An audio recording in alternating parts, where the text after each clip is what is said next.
Yo, what is up, YouTube? Sorry, my computer just randomly decided to start doing some updates, so it just like rebooted on me. Damn it. So it is like basically still, I mean, let's see, you look at the time here. You can't see that because my banner. It is still early as fuck. It is 3:37, and I'm like 6 hours deep into reading, crushing it. I'm not the best reader, but I'm fucking motivated to read this shit, so that's why I'm doing it. And I'm on chapter 10, Twitter, page 185.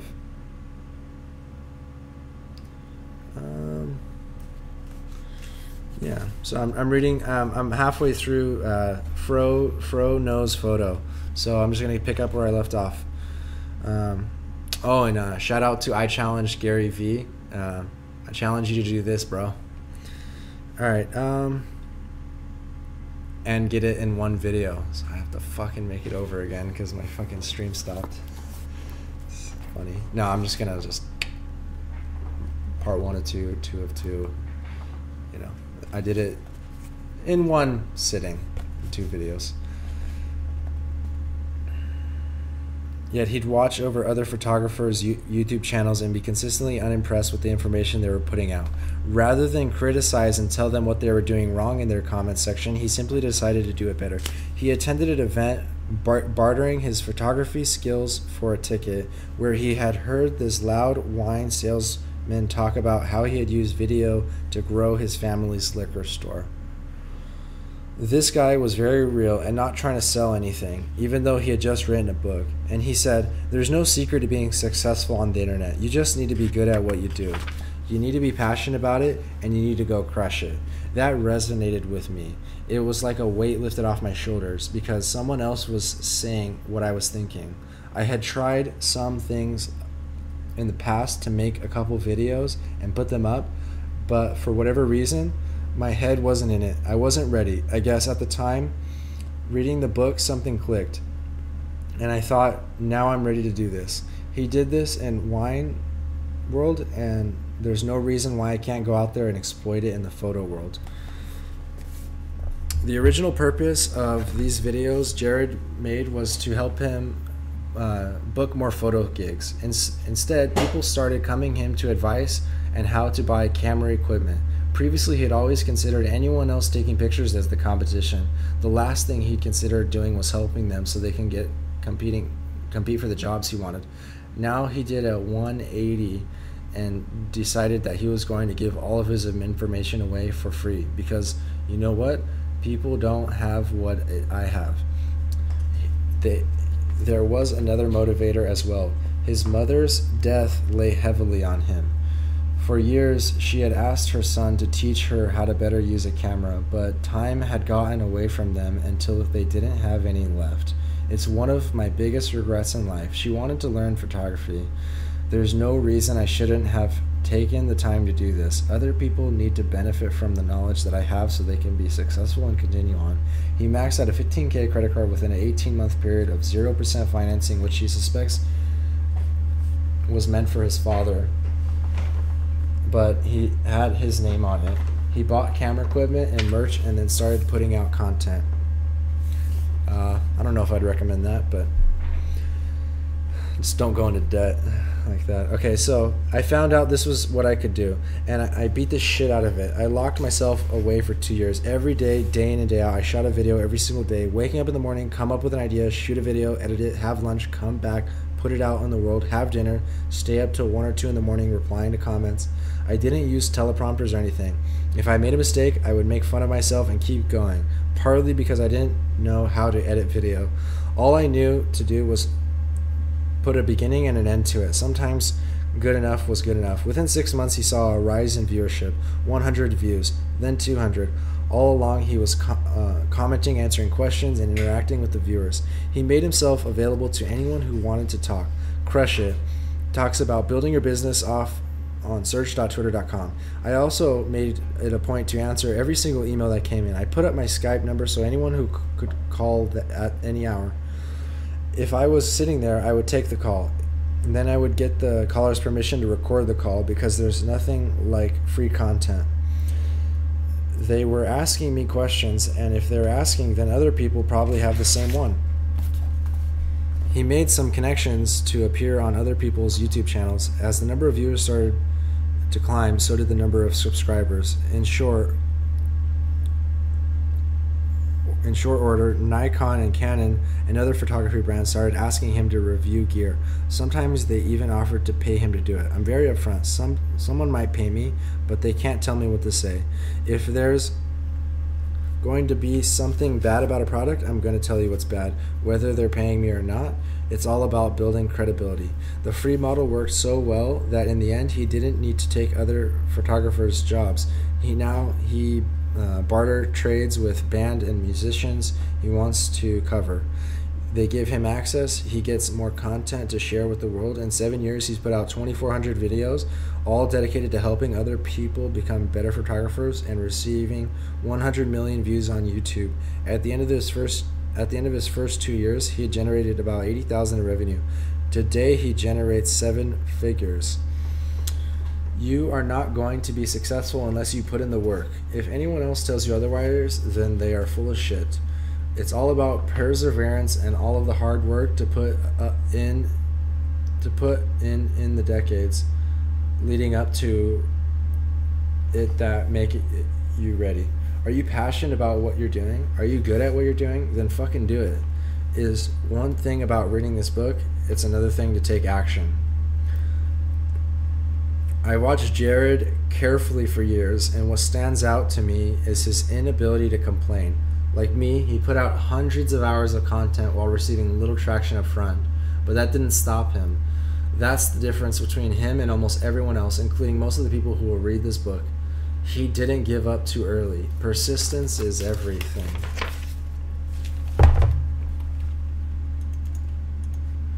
Chapter 11.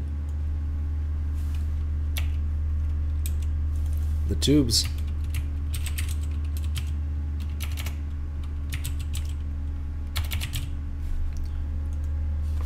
It's kind of cool, guys. We're on YouTube talking about YouTube. I'm reading a book about building your business, and I'm building my business. Like, it's kind of a fractal, like, crazy world that we live in. I love it. I love you guys.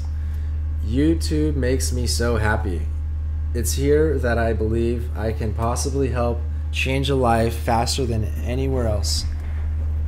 Since 2009, millions of people have quit their jobs and started making a living on this platform.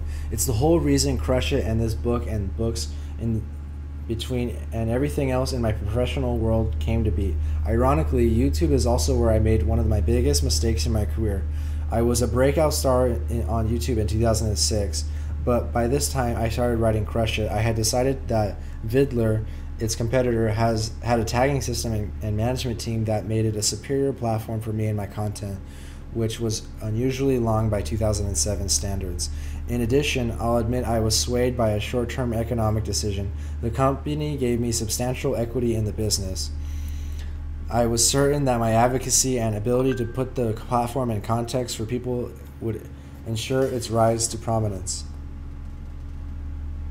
See footnotes. See, when I tell you it's not worth sacrificing long-term success for short-term economic gain, I speak from experience. When I had finally got around to building up my YouTube presence around 2015, I had only 40,000 subscribers. Imagine how many millions more people I would have reached during all that time had I hadn't had my head turned over to Vidler's lucrative offer.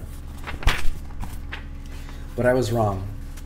But you know what? It didn't matter, because in the end, whether I was talking Vidler, YouTube, Google Video, or my advice on how to crush it in a video would have been 100% the same.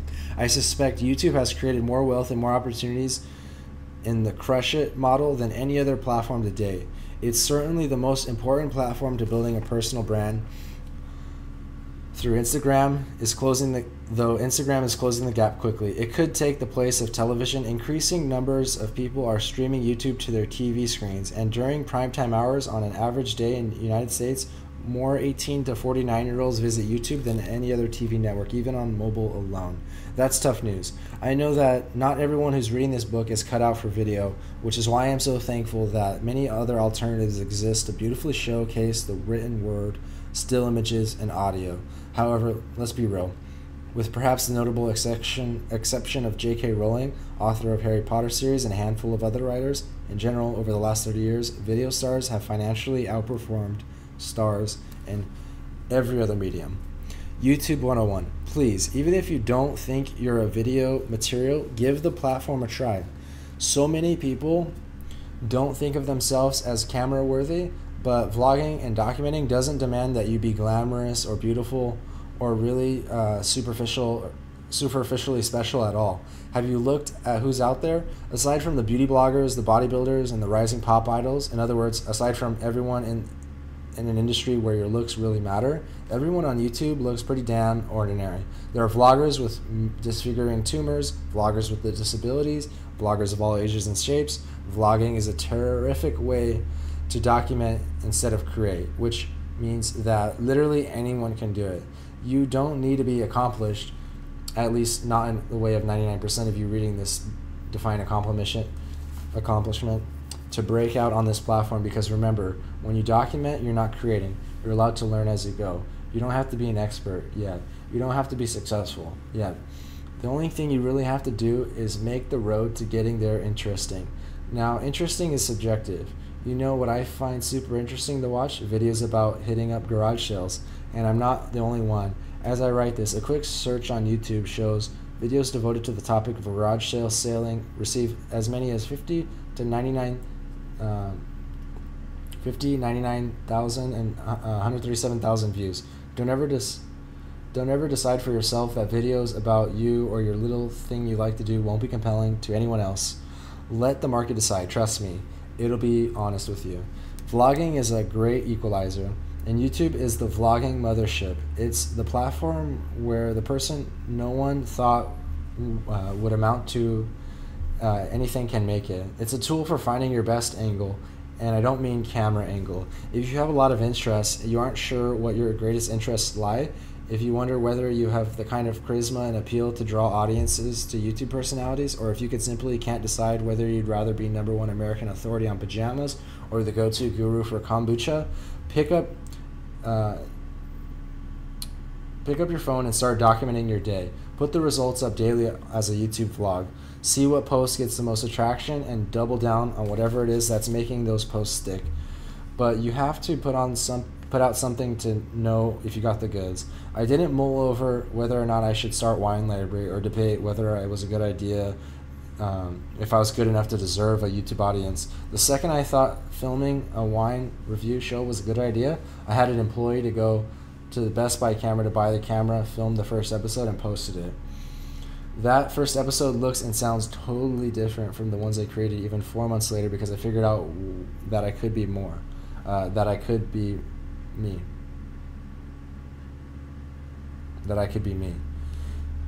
I'd held back, not because I was worried about the opinion of the world at large, but because I was afraid that if I really let loose, I'd jeopardize hard-won relationships the wine store had with longtime customers who bought $10,000s of wine from me every month.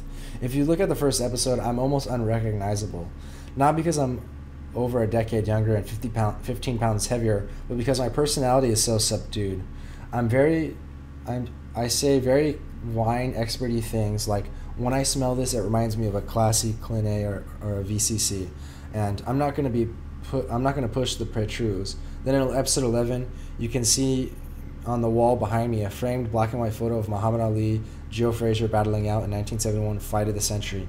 That may have been the first piece of real me, the boxing loving me, that made it into its show. In episode 40, I started talking about the joy and passion and cut to clip from the television 2006 NFL draft, where I was caught on camera screeching my head off with excitement with my friends and my brother AJ in response to an announcement that the Jets had selected D. Brickshaw Ferguson as an offensive tackle from the University of Virginia over the quarterback Matt Leinart. I was starting to reveal other sides of me because, as I said at the end of the episode, you've got to be passionate about other things besides wine. It's right around the time that I realized that the world was changing so much that this channel could potentially get bigger than I'd ever anticipated, and that it might be worth risking a few short-term wine losses in exchange for the long-term value of allowing myself to be me. By episode 57, I gave a virtual finger to the establishment. Episode 58 gets even more real with the title I'm Not Pissed, and reveals that I turned down 2 network opportunities, one in a travel genre and one in a food and wine genre, because I didn't believe that TV was the future. Now remember this is supposed to be a wine show. My energy is rising, my voice is going faster, and I'm being more direct. And then my confidence really kicks in with comments like, "We're the best marketers in the wine business. We don't need a blog to sell wine." I'm dropping colorful phrases like "bull crap," "taste the goddamn wine," like bright pomegranate seeds into my monologues. By episode 61, when I started asking for people to keep email me because my mail was confirming that I was hitting a nerve and people were excited and interesting, my opening is less masterpiece theater, more WWE. As you can see, the delivery, quality, and content of Wine Library TV changed over time. I gave the show time to evolve. I gave myself time to get comfortable and relax in the format. I gave myself time to get to know my audience and listen to what it was saying. It has been pointed out to me that my first video was 10 times better than my some people's 100th in terms of quality and content. Maybe, but again, quality is subjective. Some people are successful despite complete idiots because the public loves to watch them be idiots. For sure, I'm coherent, and you can tell I know my shit. That was definitely a good start, but remember, there is no way I could have known that I'd be good on video at the time. If I had just sat on the idea of starting a wine show and worried and second-guessed myself, I could have probably found 100 reasons not to do it.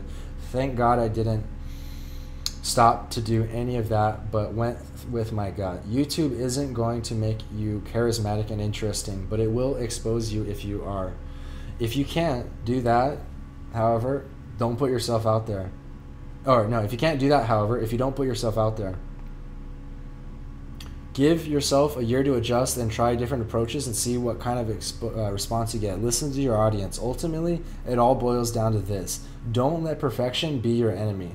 Do not be another dreamer who puts up 10 episodes, gets trolled or ignored, gets discouraged, and then takes the channel down. For God's sake, give yourself a fair chance to succeed. Every single thing that has ever happened on television can happen to a YouTuber.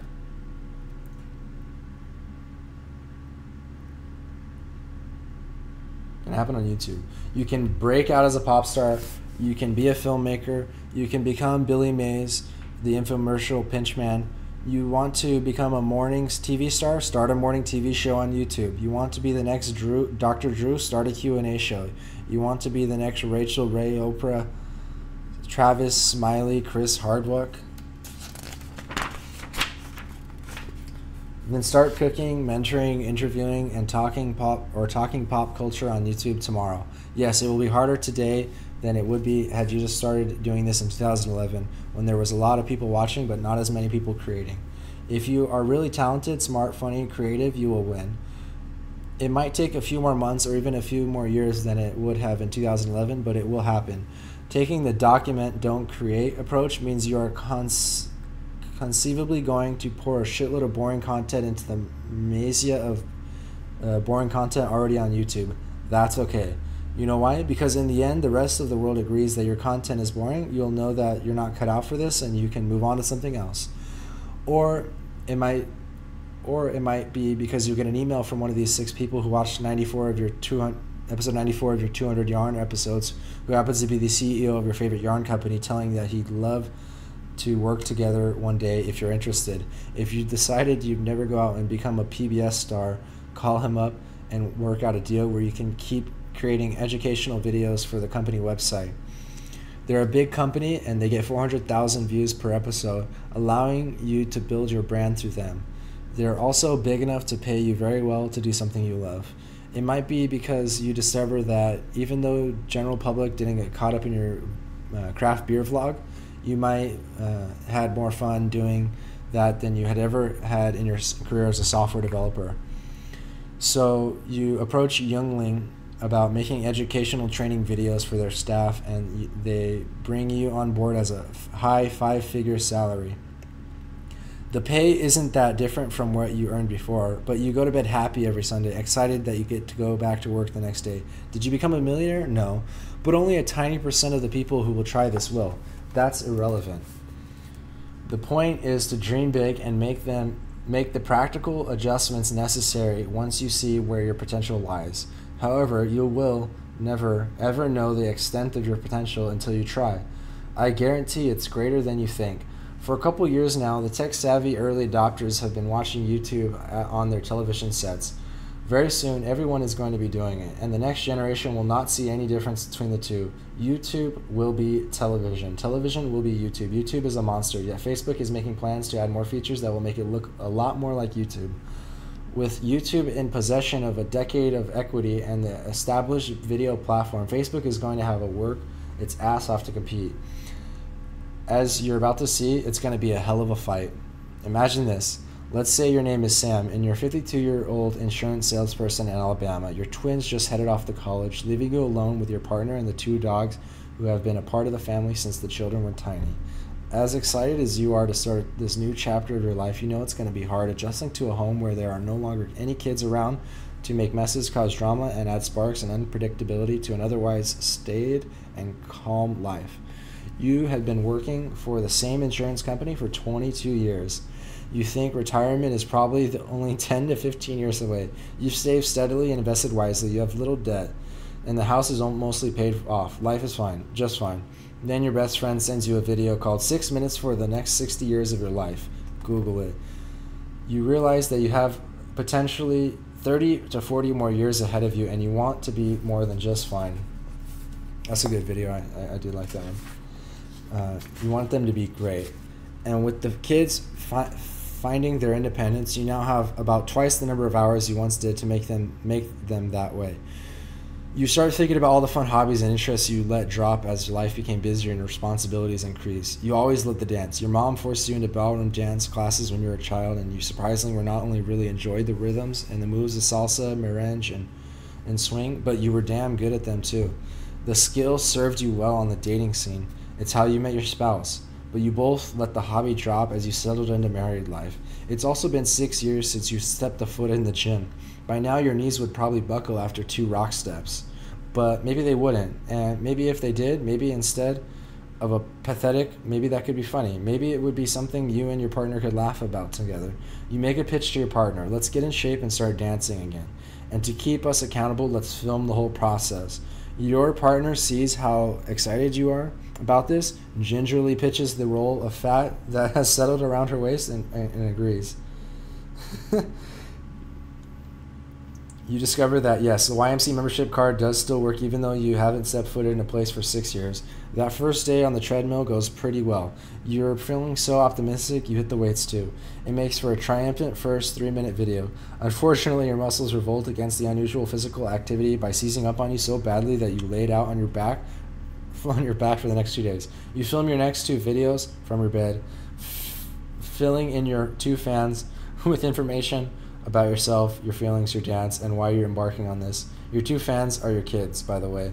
Whatever.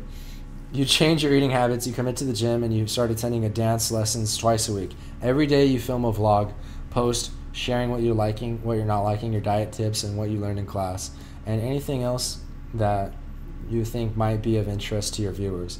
After a month, you have 4 subscribers. You're pretty sure the 2 new ones are also your kids' roommates, whatever. For 6 months, you and your spouse continue on this journey for self-improvement, and the results are amazing. Between 2 of you, you've lost 12 pounds.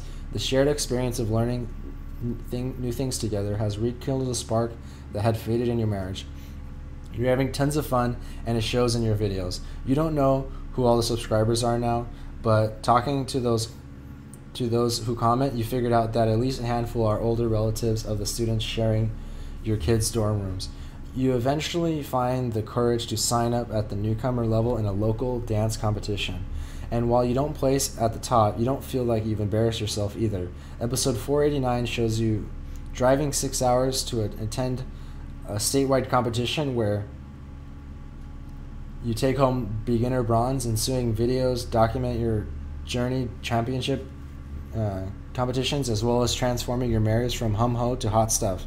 Things continue to get better. Over the next 2 years of training and vlogging, you pick up the attention of thousands of people who are inspired by your commitment to later in life fitness and beautiful art form normally associated with the young and svelte. You and your spouse are anything but loving watching you anyway. Your fans help you pick out costumes, make workout suggestions, and trade dance stories. But you find they're just as eager to talk about strategies they've used to revigorate their personal relationships as they are about your hobby. As your audience has grown, you've grown to meet some of your fans, and you're stunned at how pleased they are to meet you in person, how they pose for you with pictures, as if you're some kind of television star. Your following gets big enough that you think it's worth reaching out to each other YouTube dance channels and asking if they'd be interested in submitting some content to your page or doing an interview. Dancing schools, dance teachers, fan pages, So You Think You Can Dance, and Dancing with the Stars, and dance gear brands, dance conferences and competitions start reaching out to you, ask if they can post their brands or make appearances on your show. You start getting sponsorship offers from workout companies, theaters, sport drinks. By the day, you sell insurance. In the pre-dawn hours of the late night, you engage in biz dev while your partner edits video. On the weekends, you dance. Together, you're having the time of your lives. It's been 6 years since you started this project, Sam. You're now 58 years old, and your income has nearly doubled now that it's subsidized by brands associated with dance, healthy lifestyles, and personal development. You think you'll be able to retire from your insurance job in a year or two, and after you've earned enough to pay off the kids' school's debt, you have no intention of ever retiring from your vlog.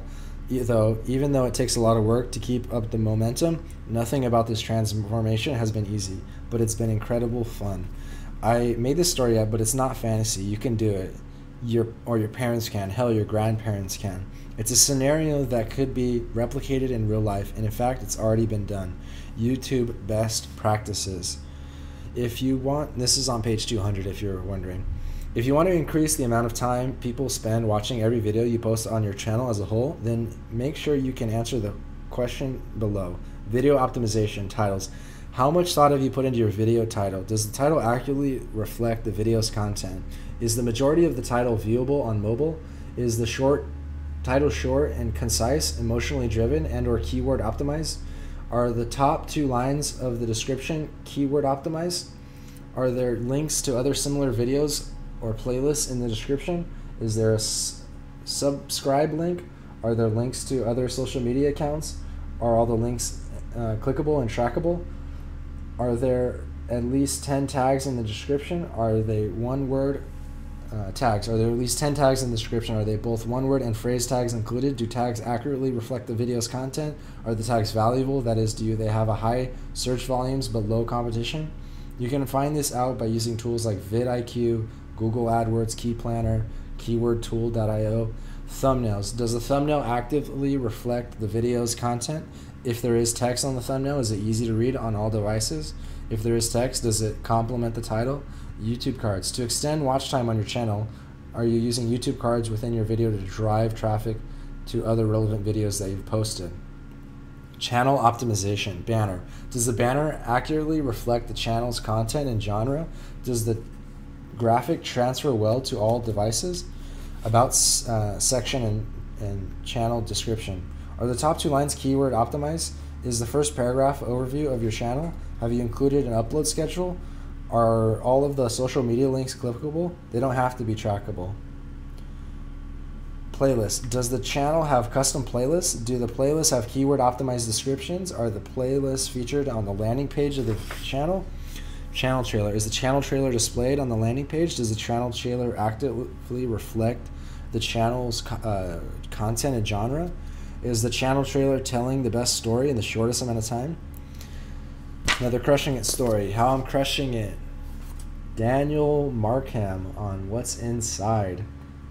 IG at What's Inside. It's fitting that a science project was responsible for shifting Daniel Markham's career from pharmaceutical sales rep to half of a world of traveling to half a world of world traveling father-son duo devoted to cutting things in two. Decades of testing, experimentation, and life experiences led to his and his son's overnight success. Growing up, Dan had always wanted to be an entrepreneur, but upon graduating from college with a young family, he applied his degree in global business and finance to find a position as a pharmaceutical sales rep. The money was good, but for years he had put up websites and dabbled in side hustles, or in his words, little random small businesses that totally failed, in the hopes that one day it would take off and allow him to leave his steady job. When YouTube came along, he put videos of his kids and wife and started to share with the rest of his family who didn't live near him in Utah. He'd always monetized his videos with Google AdSense, throwing up little pop-up ads, and he did the same for YouTube videos, even though he'd never made any money this way. No one was watching. One day, Lincoln, his son, came to him for help with his second grade science project. The assignment to ask and answer a question of his own choosing. The year before, he had asked, "Why do we have boogers?" and had stuck a giant nose stuffed with green goo on his poster board presentation. This year, he was interested in finding out why humans have earwax, but Dan felt that was too similar. So after thinking about it, Lincoln decided that since he loved sports, he'd love to find out what was on the inside of a sports ball. With his father's help, he started cutting sports balls in half and putting together his project. Dan decided to film the process, posting the results on one of his YouTube channels that he renamed Lincoln Markham to make it easily identified. The idea was that after making his presentation, Lincoln could share the name of the channel with his teacher and classmates, and they could go watch it on their own time. Dan had already monetized about 80 videos by then, including the previous year's booger video, playing around with the titles and tag words to make them more appealing. He added this one to the lot. It was January 2014. Almost a year later, on winter day, December 2014, Dan got an AdSense notification that he had earned $4. He checked his analytics, and it came back from his website. He checked his YouTube. It hadn't come from his website. He checked YouTube. Someone was watching enough someone's to generate income. Inexplicably, YouTube had decided that it liked its video, and it started suggesting it when people were watching videos about baseball. People were clicking on it, and some were commenting, offering suggestions for other types of balls Lincoln could cut open. Maybe this is it, Dan thought. He showed Lincoln what was happening and asked if he was interested in doing some more videos together. And they decided to go all in. This is such a great story. They hid the other videos on the channel. They changed the name to What's Inside and started cutting. They spent 4 or 5 hours together every Saturday using Dan's phone to film videos of themselves cutting open various types of balls, and Dan would throw them up to the platform. As they learned more about how the YouTube algorithm worked, they continued to film on Saturdays, even when they were traveling, but they released only one video per week. The videos got better and more polished as Dan taught himself to use Final Cut Pro and enhance the storytelling elements of the videos. For example, when they cut the football, they opened with the footage of themselves throwing a football around. They learned even more by attending video conferences and networking with other YouTubers. It was at one of these events, the first CVX Live, that Dan heard adventure and extreme sports videographer Devin Graham, aka Devin Supertramp, announced that the way he made money on YouTube was 10% from AdSense, 20% from licensing content, and 70% from sponsored videos. It just completely blew my mind. I was like, oh my gosh, you can make money from brands that would want to put their stuff on here? That was new to me. And it was summer 2015, and Dan scored his first brand deal by making a pitch to a website called FameBit, a marketing site where brands post offers to pay creatives to promote their products. He got paid $250 to cut open a Rubik's Cube and then $1,000 to cut open a mattress. I thought we had made it. $1,000 and we're just cutting open a mattress. A few months later, he met Sean Sundor's McBride, see page 167, who told him that with their channel's reach, they now had almost 1 million subscribers. They should be pitching the advertising agencies that run big influencer marketing campaigns.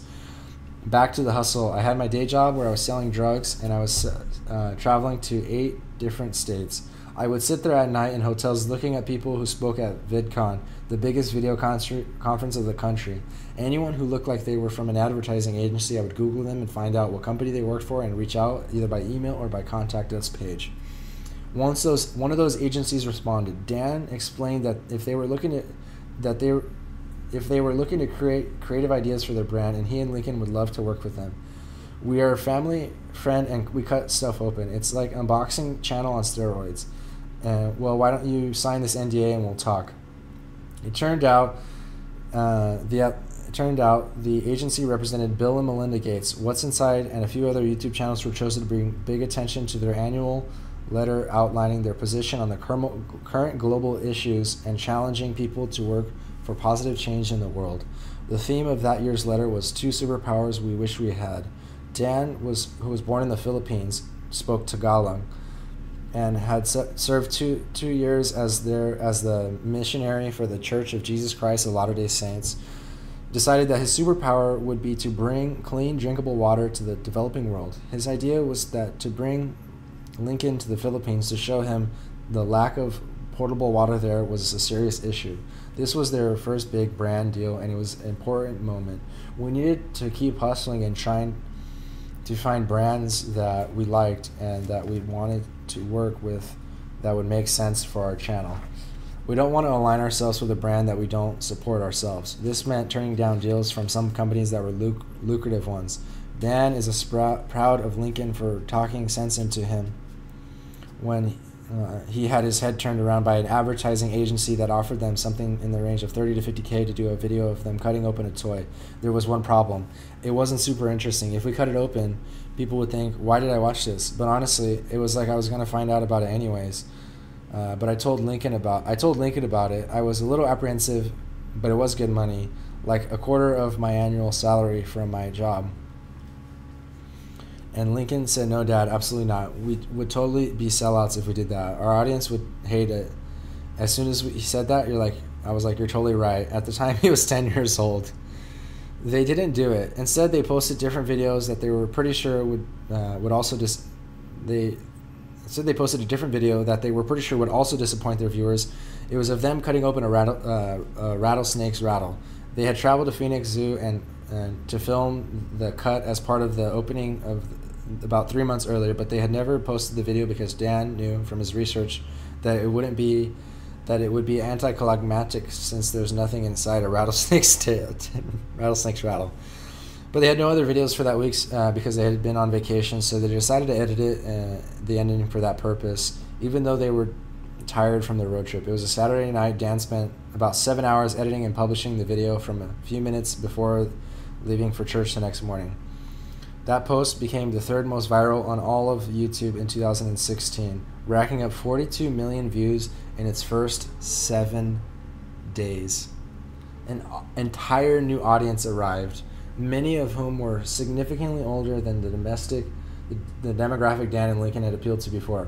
Among them were people who had worked at advertising agencies and brands and now hustling until 3 a.m. to find the reach out to big new market players. The big market players were coming to Dan. He quit his sales job in July 2016. The generation that's my age, they don't understand social media at all. And they put you in parents who are even older. For me to say I'm leaving a really good job that took me a long time to get to where I'm at, to take a step away to make YouTube videos, they were definitely scared. Even when I told them the numbers. Those conversations were hard because you don't want to feel like you're letting people down or that people are worried about you. His wife, who had always been supportive but liked her full-time job working for a Fortune 100 company, quit when it became clear that the family balance was so important to them, couldn't be sustained with both parents working such intense hours. And Lincoln still makes videos with his dad, but he also goes to school, plays golf, and hangs out with his friends and sisters like any other kid. Dan is adamant about protecting his son's childhood and his daughters now that they're running a family channel too. He keeps a healthy perspective about the magical ride his family is enjoying. I want Lincoln to feel like he is still a kid, not like he has a full-time job. I'm looking at a pile of 20 things that would be awesome and timely and good to cut open right now, but I want Lincoln to get home from school, go play with his friends, so I'm not going to do that. It's a tricky balance. Nike emails and says, we want Lincoln to be one of the top global influencers for this campaign. Whether or not Lincoln is a top global influencer, and I had a hard time thinking about that he is. The fact that Nike thinks there's something Lincoln has on his resume that will never go away. I've done a lot of things about branding deals and hustling to get those brand deals, but at the end of the day, meeting Bill Gates for that first video, forget about the money. It will forever go down as something that we've done as a family. This is the stuff that, if YouTube went away, has been, this is all stuff that, if YouTube went away tomorrow, has been amazing life experiences. You never know what it's going to take off in life. Definitely, nothing is going to take off if you're not consistently working hard and trying different things forever. I never thought I'd be cutting things open, but if I didn't try and fail at all those other things for all those years, this would have never come about. Wow, that's it's like got a little emotional there. Dan Markham and his family are practitioners. They did their research and they paid attention to all the little details and they stayed true to their brand. It's exciting to me to see a family doing so well because they put in the work and executed. That story, two things kind of stood out to me on that story, how they turned down the 30 to 50K to cut open a toy, and then like that video that they thought was not going to work like went viral, 42 million views. Like, that's just fate right there, you know? Like, I feel like that's God working, you know? You know, just the fact that they, you know, like, you know, just get to hang out and chill as a family and follow their dream and have a family business, and that's just awesome, you know? It inspires me to do that for my family. All right, guys, we're getting damn close to the end of this video. Oh man. Facebook. All right, guys, chapter 12.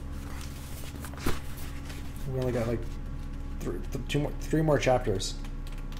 Facebook, Instagram, podcast, voice first, and 4 more chapters.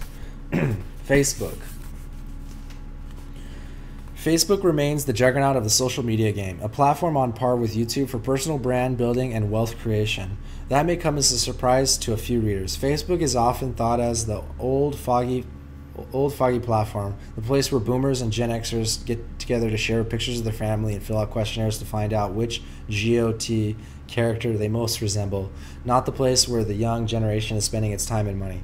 That's just not the case. Here is the reality. If you're going to build a personal brand and try to monetize it, you have to have a Facebook page, period. It has almost 2 billion monthly active users, more than half of whom use it daily. There are 1.15 billion daily active users on mobile. If you're crushing it on Snapchat and YouTube and Instagram but don't have a full throttle Facebook strategy, you're severely limiting your growth potential.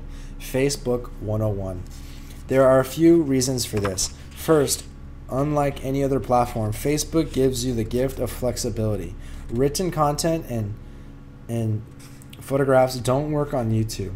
Instagram allows for a mix of 1-minute videos on a user's main page at the time of this writing. There's no long written content getting traction on Snapchat, but on Facebook, 13-paragraph blog post will work. You can post pictures and they will work. You can embed a SoundCloud audio play and it'll work. A 13-second video clip will work. So will a 30-minute one. Facebook offers complete and utter creativity and flexibility and has the greatest ad targeting product ever created. No one is too cool for Facebook. Even if you haven't already done so, go to Facebook right now and register your fan page, because even if it's not the place where you create the pillar content for your personal brand, it is where everything else you do on every other platform will come to live for the remainder of your personal brand's existence. Facebook is not only a canvas where you can create digital original content, but also an imperative distribution channel. The DNA of Facebook is the word of mouth. It is the place where sharing culture has thrived beyond measure.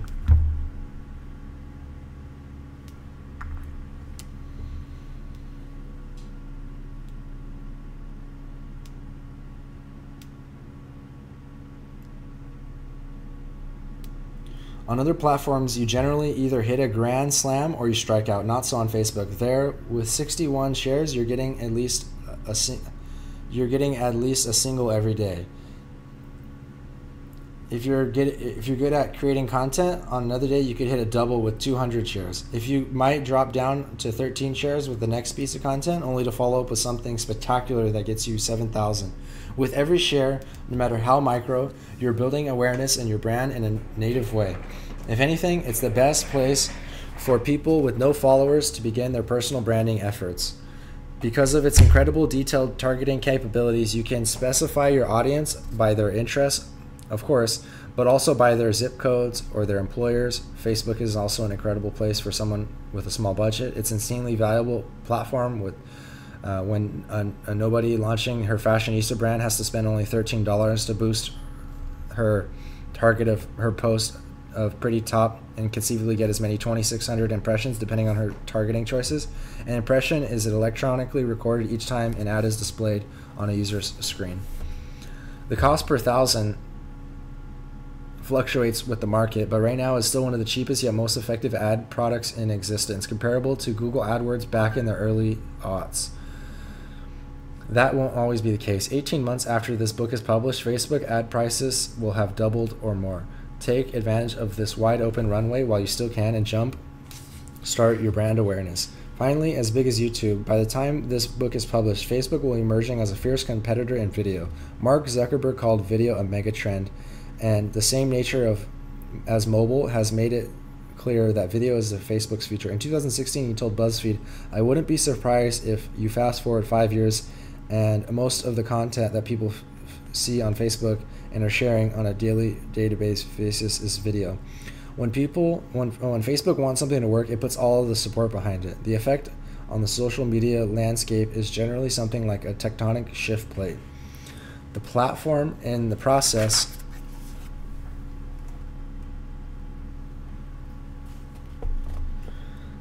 The platform is in the process of working out deals to produce original content in partnerships with millennial family outlets like Group 9 Media, producer of Dodo, Vox Media. Knowing that, wouldn't it be foolish to bypass the opportunity to get in early? You might be thinking, I already make YouTube videos. I'll just put them on Facebook. 2 birds, 1 stone, done. Not so fast. Facebook's algorithm will always give you preferential treatment to native Facebook content. You'll get far greater reach by creating an original video for Facebook than recycling something from another platform. Does that video have great copy alongside it? Are the first 3 seconds captivating? Does it show understanding of the mindset of the Facebook demographic that would love to share it with a family member or friend? Does it compel an action right there and then? Video is something of a novelty for Facebook. It means it has the potential to get noticed faster and greater engagement than whatever you might post on YouTube. Crushing it. That doesn't mean you shouldn't post on YouTube or anywhere else though, but don't underestimate the power that doubling down on Facebook could have on your brand. Facebook is the first platform that has combined the ability to do marketing, sales, branding, and all in one place. It is still vastly underpriced for the amount of attention you can get from nearly 2 billion users.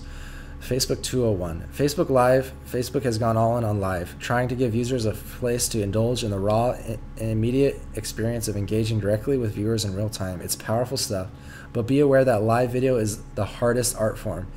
If you eliminate the news, sports, awards, shows, Saturday Night Live, there are very few live TV shows, and for good reason. It takes enormous skill to captivate an audience enough to disrupt their routine at the moment you want their attention. That's a much bigger ask than trying to get people to watch you on their own time. And yet, the spontaneity can really work in your favor. If you crystallize a special moment and share it with your fans in real time, it can be something truly special to them, too. Just ask Candace Payne of Dallas. Never heard of her? You might know of her better as Chewbacca Mom. On May 19th, 2016, Payne opened up Facebook Live to show her friends a present she had bought for herself, a roaring Chewbacca mask. She was so excited she couldn't even wait to get home. She filmed herself in her car while sitting in Kohl's parking lot, and she titled the post, "It's the Simple Joys in Life."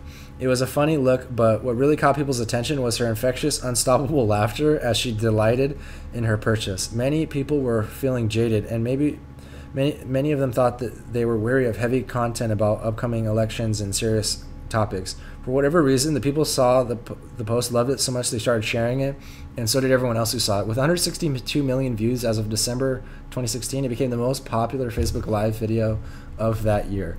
As many have pointed out, the vast majority of people who saw that video viewed it long after it was no longer live, but the live format is what made that moment possible. Had Payne known she was posting for posterity, she might have been more self-conscious. She might have planned in her head what she was going to say. Instead, she just opened up the phone and started filming with her guard down, allowing her personality to shine as bright as her two tattoony sons. You can't get more authentic, and people fell head over heels. For a little while, she was part of a celebrity circuit, appearing on talk shows and being featured in the media. She was rewarded handsomely by Kohl's with thousands of dollars worth of gift cards and merchandise, and she was invited to meet Mark Zuckerberg at Facebook. Hasbro, which made the original Wookiee mask, presented her with a custom-made action figure with her head and a removable mask attached to a Wookiee body. What's cool is how Payne used her 15 minutes of fame to continue building her brand as a positive and deeply religious person dedicated to spreading her hope, joy, and optimism. She landed a TLC Me video series as her website revealed a long list of speaking engagements. She signed a multi-book deal. Her first book, Laugh It Up, published in 2017 November, was written, and she said in a video she made while preparing to send to her manuscript to her editor, "For those of you who think that joy is a frivolous thing that you don't deserve, Candace Payne's story is the stuff of dreams, the kind of moment that can be planned." That's why I wouldn't recommend Facebook Live for most people unless they've perfected their video technique and seen success for a few years and are ready to up their game. It's not generally the place to start from zero, but because the experience might be a bit like the first time rider jumping on a bike without training wheels. For those of you who are ready, though, Live could capture a 1 in a million moment that you never saw coming and put you on the map. John Lee Dumas, creator of Entrepreneurs on Fire, is a believer too. Without a doubt, Facebook Live is the next thing. I've having incredible success on platforms using like Wirecast, BeLive.tv, which are just tools that allow me to sit at my computer and do a Facebook Live, but they have text overlay, pull people's comments in, and have full show interaction, and it's the engagement that I am having in the real timeness. It's been a different level. Everybody there, they get a little blip notification. Hey, John's hanging out on Live now. It's actually called a T with JLD. It's actually called T. They actually call it Tea with JLD. Just as cute little rhyme. I pour a cup of tea and I sit on the Facebook Live, and I usually go rant about some topics for 5 or 10 minutes, and then I start answering questions. Just hanging out. It could be 30 minutes, it could be an hour, and I get hundreds of comments and thousands of views, all just from flipping on Facebook Live. So to me, that's where it's at right now. Facebook Live is where the attention is. Collaborate. If you are building a brand based on jokes, cooking, bikes, extreme sports, bathing suits, anything, go to the top of the Facebook and do searches on terms that are relevant to your business. Find fan pages with the most followers, message them, and make them an incredible offer that makes it worth their while to share your original content on their platform or work with you in other ways. For example, if you're a biker, you get in a viral hit on your post about how to motorcycle helmet saved your life, the best thing you could do would be spend long hours getting in touch with every single popular motorcycle fan page and offering them a brilliantly funny PSA about helmets to share on their page. Collaborating through Facebook is a strategic move that has enormous potential to quickly build your audience. Imagine this. Let's say you're a newly divorced 42-year-old real estate agent named Sally living in Sacramento, California. There are so many people buying and selling properties out there. How are you going to stand out? You start creating a pillar piece of content. In this case, your ideal pillar would be a weekly audio podcast that people can listen to as they drive around town scoping out the neighborhoods. Bi-weekly would be okay, and monthly would be better than nothing. But you know, the more content you put out, the more opportunities you can create. Stay here with me. You'll see. Facebook is the star in this story. Your podcast explores the minutiae of daily living and around Sacramento and establishes you as the virtual content mayor of the city. Local residents tune in to hear you take on their beloved city, and you might one day review restaurants and local dishes. On another, you'll dig into the history of the city. and on another you'll interview local influencers. From then on, whenever anyone wants to know more about Sacramento or its future, everyone knows you're the person to contact because you've made it clear that no one knows the city better or loves it more than you.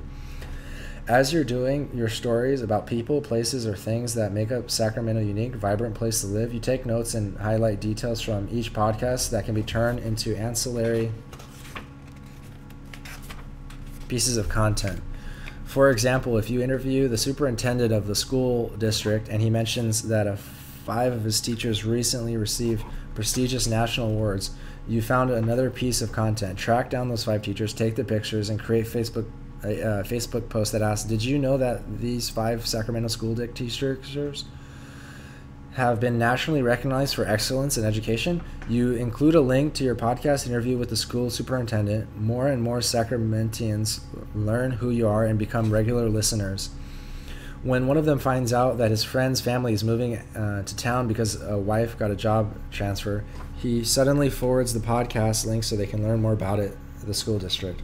Suddenly, a family who will need to buy a home has heard your voice in their ear and your contact information at their fingertips. That cycle will repeat over and over until within 5 years, you're so established as the primo real estate expert of Sacramento that your new business comes in almost exclusively by referral. Then you make more content. You go out and film or photograph the places you like to talk about in each podcast and post the files to Facebook. You link your podcast to the images so that so that now people who don't already live in the city can see it for themselves. What these areas look like without having to go anywhere else on the internet. Now, who in the hell is going to see this content when you're brand new to the business or have only 12 followers? Most of whom are family. Lots of people, because Facebook is one of the places where you can spend unbelievably small advertising dollars.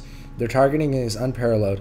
You could spend maybe $50 against all 25 to 72-year-old Facebook users who live in Sacramento and potentially reach out to about 10,000 people. The detail of the platform and its targeting abilities are changing all the time. So Google how to run a Facebook ad and get the most current rates and practices. Then when people start commenting on your page or your content, you answer every single one, every single time. Read that thank you economy. When you've got no audience, you should be taking every opportunity to engage with people who are taking an interest in you. To do otherwise is absolutely bonkers. The fact you need to be said speaks to many people about audacity and laziness. A podcast would be the best pillar for a real estate agent, but if you just can't get comfortable with the idea but you're an excellent writer, your pillars should be a weekly blog post. This week in Sacramento, where you share all the same information, I suggest for the podcast in the written form, plus real estate news updates.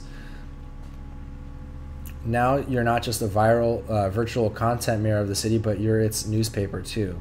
You write a piece about oldest daughter donut shop in town. The owner mentioned that he was nervous about the Walmart slated for construction right next door. You post the donut article. Then you draw or pay someone $20 to draw a sketch of the corner where the donut shop is located with a big Walmart logo drawn in it. You post that arresting image on your Facebook feed as well. It's striking enough that anyone who cares about the shop or Sacramento might stop to study it or more carefully as they scroll through their feed. People click on the link attached to your blog post, which raises awareness about who you are and what you do. As a real estate agent, your pillar could also be a reality TV show like My Daily V. You hire an intern or a professional videographer to follow you around your house as you show homes. You have meetings, negotiate deals, and interact with colleagues, as well as while you attend your son's baseball game or shop at the supermarket. You basically film a daily love letter, an occasional complaint if necessary, to the city where you live, work, and share that you love with your reviews, your reality star style. Once you get comfortable with video, Sally, you try your hand at Facebook Live. Every Thursday night from 8 to 9 p.m., Sacramentians and potential Sacramentians can find you in front of the camera, ready to answer any questions they may have about real estate, market, neighborhoods, schools, doctors, tattoo parlors, all of the people and places that make up a community. People enjoy being part of your show, and you get to spread your knowledge, help people out, and build your brand. Everyone benefits. You post each video to Facebook, then extract pieces to create hundreds of mini videos to like how to negotiate a contract, what to look for when touring a house, and home styling tips from the first-time seller. While you're busy posting original content on Facebook, you are also joining as many Facebook communities as you can. You'll join the national ones for real estate agents, of course, but you also want to join the Sacramento Moms group, but not to sell, because you know that you should never ask for anything until you've given at least twice as much or more than you're hoping to get. You join because you're a mom, or because you want to be a mom, or because you have nieces and nephews and want to stay on top of mom talk for them. If you're raising a family, you join other family-oriented groups. If you golf, you join the golfing groups. If you like Pokemon Go, you join the Pokemon Go Sacramento group. Get involved in all the light-hearted aspects of the city. If you engage like crazy and build your personal brand properly, people will learn that you're a real estate agent, but they won't shy away from you because they'll know you as a human being first, just as they would if you met in person. Once you become an influencer with these groups, members will check out your Facebook business page and contact you when they're ready to sell or buy a home. This strategy sounds like a hell of a lot more work than just posing for a picture in front of a house, of a cute house while holding an open house sign, doesn't it? It sounds a lot more interesting though too. Which strategy do you think is going to attract the attention and loyalty of more consumers? You know the answer. How I'm crushing it. Brittany Castro, financially wise woman. Brittany Castro is creating at IG Brittany Castro. Brittany Castro is creating a personal brand in one of those industries that pretty much discourages it at every turn. Personal finance. She originally wanted to be an event planner, but she likes socializing and working with other people. Math had always come easily to her, but she thought finance would be a dry, boring career. Yet, when she was offered a job as a financial advisor, her career counselor suggested that the two fields might have more in common than she realized. Because both involved helping people, and she said that she never know for sure until she try it, so she went out to work for a large corporate firm where for 5 years she clocked 60 to 70 hours per week. Holy shit. Her counselor was right. She did like the work. What she didn't like, though, was the stress and the corporate environment. Oh God, who doesn't love that? A lot of that lifestyle just didn't match up with who I was naturally. I was sick all the time because I was trying to be somebody I'm not. I think it was that internal pressure of following the path that you're told to follow in life and realizing that this is not leading to be a happy life. As the Great Recession hit, she started reading personal development books. If she was going to work for a big chunk of her life, she figured she'd better find something that she enjoyed doing. At the same time, she noticed that women were starting YouTube channels as devoted to beauty, makeup, and fashion. And I thought, whoa, that looks like so much fun. She realized that she did want to stay in finance. I just needed more freedom to do it in a way that felt authentic to me. So she set her sights on becoming the next Suze Orman. She's great, but she's for an older demographic. I'm a woman. I'm in finance. There's not too many of us. I'm young. I'm half Hispanic. I'm better freaking playing this up. I thought it was a process though, because for so long, especially in finance and law, you're taught, no, you can't. No, you can't. You can't. It's almost like breaking out of a shell and learning to find my own voice, learning how to be authentic online, but still professional. It's taken me years to find that comfort level. The self-professed business nerd also fed on a steady diet of marketing and branding books. She read Crush It! Right around the time that she moved into an independent firm where she would be more freedom to leverage an individual brand. In 2011, she launched a blog and a Facebook page, a YouTube channel, and a Twitter account. I had to explain to them it's the same thing as going to a workshop and teaching about money. The only difference was it's a video on my YouTube channel, and it wasn't just turning out what I do offline online. And it was just turning what I do offline online. But she still had to get up had to get every tweet and script pre-approved, and yet even though it was a headache, it taught me how to be very thoughtful and intentional, not just to throw up the stuff for the sake of it. 2.5 years later, Brittany left the firm to start her own business. Financially Wise Women, catering to women and couples in their 30s and 40s.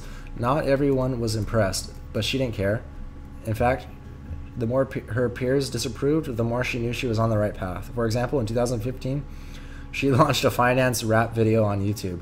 A lot of financial advisors emailed me and commented to say, "This is so unprofessional, and you're using your CFP, your Certified Financial Planner mark, in a way that's not appropriate. I do want to stay respectful, and I do use a compliance person." But when that feedback came, I was like, yes, that's exactly what I want to hear, because the video was not made for you. You're an old white guy in Wisconsin. This is for urban teenagers who like to watch BuzzFeed videos. I'm teaching them that money principles in a fun and playful way, and they love it. I think in some validity in listening to what others are saying, but I have to stay true to who I am and ultimately what my vision is for my future and my business and my life. Today she's on all the expected channels, but surprisingly, Facebook Live is a personal favorite. I love live content. It's easy for me to set up a Facebook Live, connect with people, answer their questions. I think it brings them the most value and makes it the most real for them. She not only conducts Facebook Live sessions with her own Facebook groups and communities, but also has done them with her brand partners like Chase and Entrepreneur.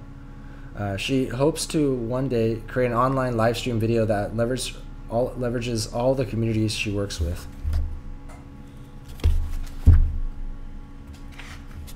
Crushing it.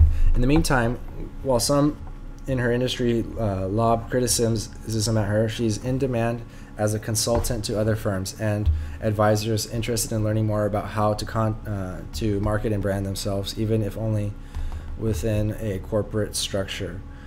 She also accepts a number of paid speaking opportunities each year. Although other than that, she's got her head down. I actually don't even care what others are doing in the industry. I never really even look. I just work on my own company and my own brand. Unless I go to speak at a conference, I really don't connect with a lot of other financial advisors. And I did that strategically because when I first started the company, there was so much outside noise. It's draining. The work's a lot better because I'm not constantly comparing myself or competing. I just need to be me. Though I don't know Brittany, of all the contributors in this book, she's the one that means the most to me. People working in industries like pharma and law like to point the finger at strict regulations to explain why they're not crushing it on social media. But as you can see, where there's a will, there's a way. Brittany's success proves that when you take the time and effort to learn how to navigate towards your goals while still following the rules, you can go without fear. Oh my God, it's almost 5 o'clock. I think maybe one more hour.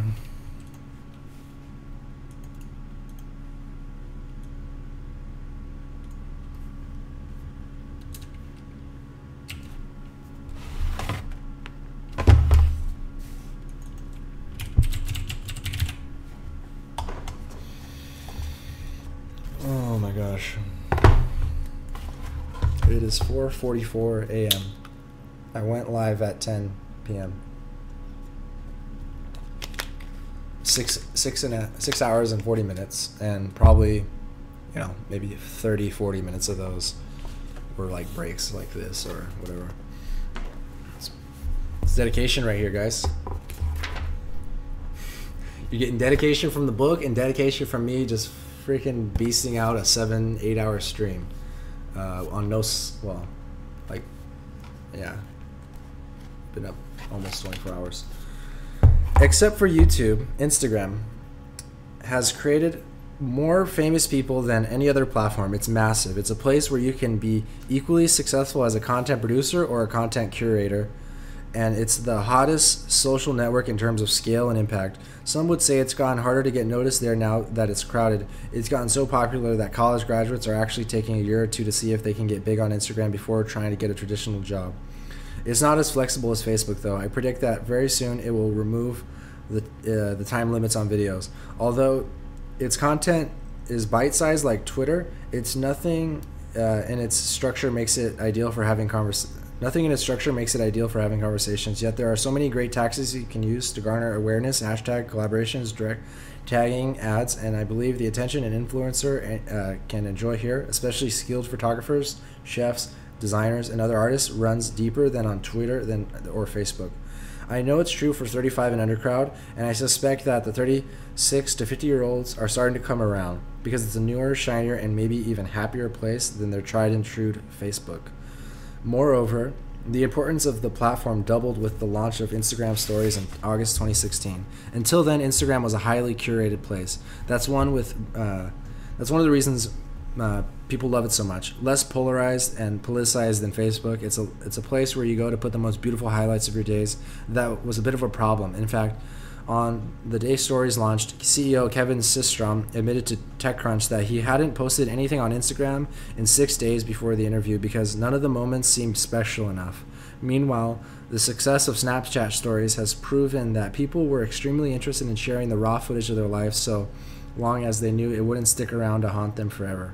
So Instagram copied Stories and became a platform that gave users complete freedom to create the mood as the mood moved them. They could put up a beautifully filtered photo and leave it up for a fine artwork, or they could put up a piece of throwaway content that would be scrapped like the first draft of your last sales presentation. It scaled fast. Snapchat had already laid the groundwork in getting people comfortable with the idea of ephemeral content, so there was no learning curve to contend with, as is usual in the case when platforms introduce new features. Instagram placed it at the top of the app too, making it impossible for users to miss. In less than a year, Instagram Stories became one of the most popular features of one of the most biggest platforms, offering a dynamic place for users to create content to complement their perfectly curated Instagram feed. There are many features that make Instagram a requirement for any budding influencer or entrepreneur. You can post for posterity, you can post for instant gratification, you can draw and filter and caption a tag. Though the feature is only available to verified accounts, you'll soon be able to add links to your posts. Damn, that sucks. A simple move that would open the floodgates to opportunities to drive people to your other content with your other website, your blog, your other social networks. Anyone wishing to build a personal brand should be on Instagram. Create a profile now or you'll regret it for years to come. Make sure your Instagram profile is full of incredible content, the best you can make. More people are about to come see what you're about.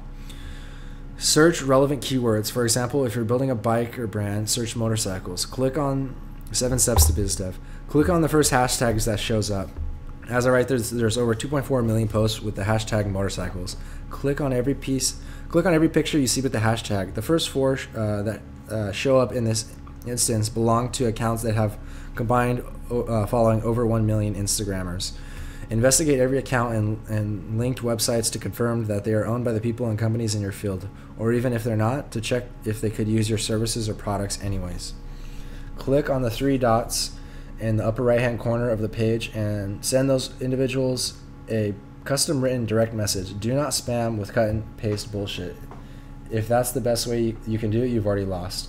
In your message, explain what drew them to you to them. I love your work. I've always admired you. Your posts are the funniest memes. This post is so creative. Why you are worth paying attention to. My goal is to promote better biker safety. I've designed a helmet, and even the most helmet adverse riders won't mind wearing. I've launched the freshest, most exciting biker-themed YouTube channel on the internet, and what value you can offer. I'd like to send you one of the helmets I'd like to try. I'd love to invite you on air to talk about your new book. I'd be honored if you let me make you a free bike video documenting your next ride. I can send you 6 bikers to model leather jackets on your vlog for free. You can also start your searching by location. Just type in the name of your city, sometimes even your neighborhood, and click on places. Look for location symbol in the list of top results, and you'll see everyone who posted in your immediate area. Do this search, click, investigate, DM for 6 or 7 hours every day. Do it every lunch break, every bathroom break, every time you're waiting for the children to get out of dance class, and in the 20 minutes you've got in between the enchiladas before they come out of the oven. Only a tiny fraction of people you reach out to will respond. That's all you need. With every successful contact, you increase your ability to prove yourself worthy of any attention at all, and you increase your visibility. Do this enough times and the effect will snowball until suddenly you're the brand that people and businesses start reaching out to. To see instructions on this video, go to the following post, garyv.com/gvbizdev. Imagine this. Let's say your name is Rick and you're a 27-year-old clothing store manager in Nashville, Tennessee. You're ambitious and you're lucky enough to work for an organization that isn't interested in micromanaging your social media accounts. You start taking pictures of everything at the store. Let's call it an avant. And everyone who walks in, and if they will let you. You photograph the tops as they're being laid out on the shelves, the dresses as they're being hung, the shoes as they're being displayed. You photograph yourself in the men's fashion, adding your personal flair to every outfit. You photograph the females employees in women's clothing. You ask your customers if they'll pose for pictures in new outfits. Then you post every picture on your Instagram account, accompanied by the well thought out relevant hashtags. You know how to frame your images or the techniques you can use to give them a sense of fun or creativity and really show off the clothes. You will be crucial to growing off your fan base, but you can't build a fan base if you're not visible. Aside from getting influencers to mention you or your product or paying for ads, the fastest way to build a brand starting like zero is to master hashtags. If it's springtime and you're posting a picture of a woman carrying a yellow raincoat and you include the coat's brand hashtag along with an avatar, spring fashion, spring looks, raincoat, ready for rain, yellow. As more people spot your work in time, you become more known for your fashion sense and your cheeky sense of humor. You start reaching out to people who live in the vicinity of the store, but you don't use direct mail because who's got money for that? And you don't hunt for fashionistas and society people who are already appearing in the local culture and lifestyle glossies that document all area fundraisers and real estate development. Instead, every day during your lunch break, you open up Instagram account and you type in Nashville, Tennessee. Up pops the most popular posts in the area. You click around on a few of those ones with the most followers and make sure they live in or around Nashville. And in particular, you look for pictures in these accounts that suggest the account owners would be interested in wearing pieces from your store. You then send them a direct message. Hi, my name is Rick. I'm the manager of Avant. You love your look. Come by the store. We'd love to give you a gift certificate for 20% off. In the time it takes you to finish your chicken salad, you've started a building relationship with 6 new people who live near the store and have a proven interest in your product. You do this every day, 5 days a week. Of the 32 people that you talk to every week, 7 post a story about how this guy named Rick's worked for Avant, reached out to you or complimented their shoes or hat or offered them a discount at the store.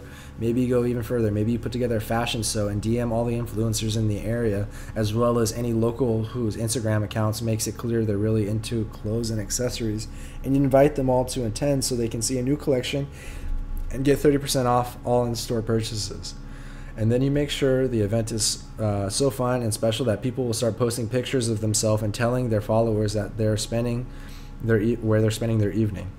Here's what happens next. People start posting pictures of themselves on their own Instagram accounts and tagging you, the brand, and the store. Competitors start reaching out to you, find if they're interested in recreating some of their magic at their stores. Meanwhile, someone in Avant's upper management takes notice and realizes that she has an incredibly valuable employee in Tennessee who pretty much will do anything to keep, or by following up all this credible word of mouth with impeccable customer service for those who venture in the store in a short order, and Avant becomes the hottest new stores in Nashville and you catch the attention of fashion photographers and clothing designers all over the world. Or some of the brands you feature in your Instagram posts notice what you've done and reach out to you if you're interested in helping them with their social media. That's another big win. Or you have so much fun sharing your brand and visual storytelling that you decide that you want to do it full time and you launch your own digital fashion magazine. Now, not only can you build businesses for the store by biz deving this way, but you can also make someone's day. Any or all of these scenarios could happen. and they could happen to you. Whether you're a clothing store manager or work in retail of any kind, even in a restaurant, it all comes down to passion and proper execution. All right, we got a how I'm crushing it story. A couple more pages of Instagram, and then we got podcasts. We got voice. And we got the conclusion. Like 33 more pages. How I'm crushing it. Brittany Xavier. And Brittany Xavier, Thrifts and Threads, at Thrifts and Threads on IG. It was supposed to be just a hobby, a creative outlet to practice with her new camera. That's what Brittany Xavier had in mind when she launched her blog, Thrifts and Threads, in December 2013. Even as a political science major, she'd always loved fashion and made it a habit to follow trends and designers. Her look was a blend of high and low fashion, mixing ready-to-wear with vintage finds and select designer pieces. Upon graduation, she was accepted by several law schools, but concerned that the law school was incompatible with raising a toddler, her daughter Jaden, who was only 3 years old. She instead went to go work for an insurance marketer that would make it guarantee family-friendly hours. It paid the bills, it wasn't too demanding. She often found herself finished with her goals by the end of the day by 4 p.m. and had to find busy work to fill up the time until she'd go home at 6. Gosh, that sucks. Even when they were dating, she and her husband, Anthony, were in marketing. They had always been side hustles, such as buying items at discount stores and reselling on Amazon. It was something they did as a couple and shared activity that gave them a little sense of freedom. In addition, Anthony, who had developed an interest in web design and social media in college, built websites. When he got a camera soon, after they were married. They thought they'd go out and take pictures of themselves and their daughter, document their family life on a blog, and hopefully make a little money off the affiliate links. Xavier, always interested in style and fashion, would do the creative, and Anthony would take care of the back end of the blog. The only reason Xavier started an Instagram account was to promote and bring traffic to the blog. She figured out that she was supposed to tag brands and use hashtags by looking at other accounts like hers. 6 months in, when she accrued about 10,000 followers and was earning about $100 a month from affiliate links on her blog, she started to get occasional calls from brands asking if they could send her some clothes so she could post photos of herself wearing their pieces. That's when she started doing some research and discovered that there was a whole strategy behind growing an Instagram account. She and Anthony stayed up late at night reading and listening to podcasts and online marketing.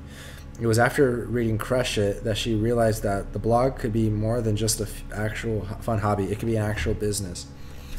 That's when she started charging for brands for posts. At first, one Instagram post with the brand mentioned in the caption was $100. If the brand simply wanted to be tagged, she charged $50. When the people on the other end of the phone expressed surprise, only $100, she knew she was underselling herself. So she upped her fee to $200. Then one day, an established jewelry line emailed her and proposed one blog post and an Instagram post feed for a fee of $1,000. Xavier wasn't a seasoned influencer yet, but she was smart enough to know that the company's first offer was always less than what it ultimately was willing to pay. Again, she raised her rates, and soon she was earning much more per day than she was at her insurance marketing job. After 3 months of matching her income, a year and a half later, after starting the blog, she left her day job so she could network and accept more invitations for brand meetings and preview new collections. There, she also met other bloggers who were willing to answer questions and help her calculate her worth. At her husband's suggestion, she also started getting more personal on her blog, starting with the post, "I quit." The response was so overwhelming, in particular from the people wanting advice on how to start their own blogs. How I started my blog in 5 steps remains one of her most read blog posts. Today, Xavier has a manager who negotiates her fees and helps her get her branding work done, but she still tags brands she's wearing, and she only posts brands she really loves and believes in. The blog has also expanded from strictly fashion to a lifestyle brand. Xavier travels a lot for work, but she ultimately uses the opportunity to produce travel content on the go, photographing herself at hotels, resorts, and restaurants that she likes and that she thinks her readers will appreciate. For this reason, she has developed a good relationship with a number of hotel brands, and now when she and her family travel on their own, their stays are usually comped. She is also frequently invited to openings of new resorts or hotels so she can share the experience with her readers. In May 2016, Anthony quit his job too to move and announced in a blog title he quit too. The pair tries to shoot all their photos during the day so that they are available when their daughter comes home from school. Jaden's life changed as well. Her father is present for every school event. She no longer attends after-school care. Sometimes brands request pictures with Brittany with Jaden, especially for child-friendly or Mother Day events on promotion. When that happens, Xavier's rates go up, and she deposits a portion of the fee to an account created for Jaden, which she's using to teach her 10-year-old the basic principles of financial literacy. The multiple deadlines and the inability to turn off the machine, even for a short vacation, create a lot of pressure. I've been doing it for almost 4 years, the same thing every day. We're taking photos, we're shooting content, we're writing, thinking about the future trends. But the couple's daughter helps keep everything in focus for them. Having a child means that Xavier refuses more jobs than a lot of other lifestyle bloggers. It's not always an easy choice. I turned down a really great job from a well-known jewelry line. They wanted me to attend a 2-hour dinner and post to Instagram and Facebook while I was there. The job was more than a 3-month salary at my former full-time employer. As far as posting requirements, this was one of the easiest jobs I could probably have booked. But I agreed to go on a school trip to Sacramento with Jaden. It was killing me, but I had to keep it in focus. The whole reason I did this was so I could go on these trips with Jaden and be there in the first place. So, why chase the money?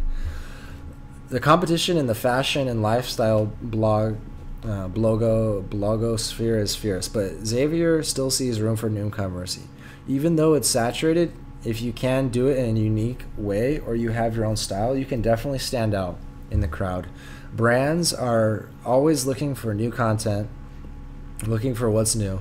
They also are pouring more money into influencer marketing because they're seeing more of the conversion of blogs versus radio ad or television ad where they have no tracking.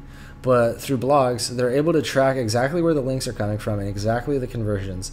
Brands are definitely catching on more, and the ones that are not using affiliates or not doing the campaigns are figuring out how they can get into that. In fact, digital ad sales are expected to surpass global TV ad sales by the end of 2017. On screen, Xavier and her family's lifestyle seems effortless, but she expressed surprise at how many people don't recognize how much hard work it takes to build a successful blog and Instagram account. So many people write to me and say, I wrote a post and no one read it, so how would I grow that? I'm like, you didn't even do any consistent work. I worked so much on the weekends and nights while working on my other job. I didn't go out with friends. I didn't go out on dates. We literally stayed at home and worked on our computer after our daughter went to bed. It's a lot of writing. It's a lot of research. You don't just sign up for the first year. I wasn't making any money, maybe 100 or 200 a month. It was nothing. People don't understand that part. They're like, why would you do it for a year when you see no return? I was like, seeing a return on my readership and following was growing, and that was motivating for me. But for someone starting a blog who wants to make it specifically for money, it's a hard way to start because you're not passionate about what you're doing. You have to love what you're doing.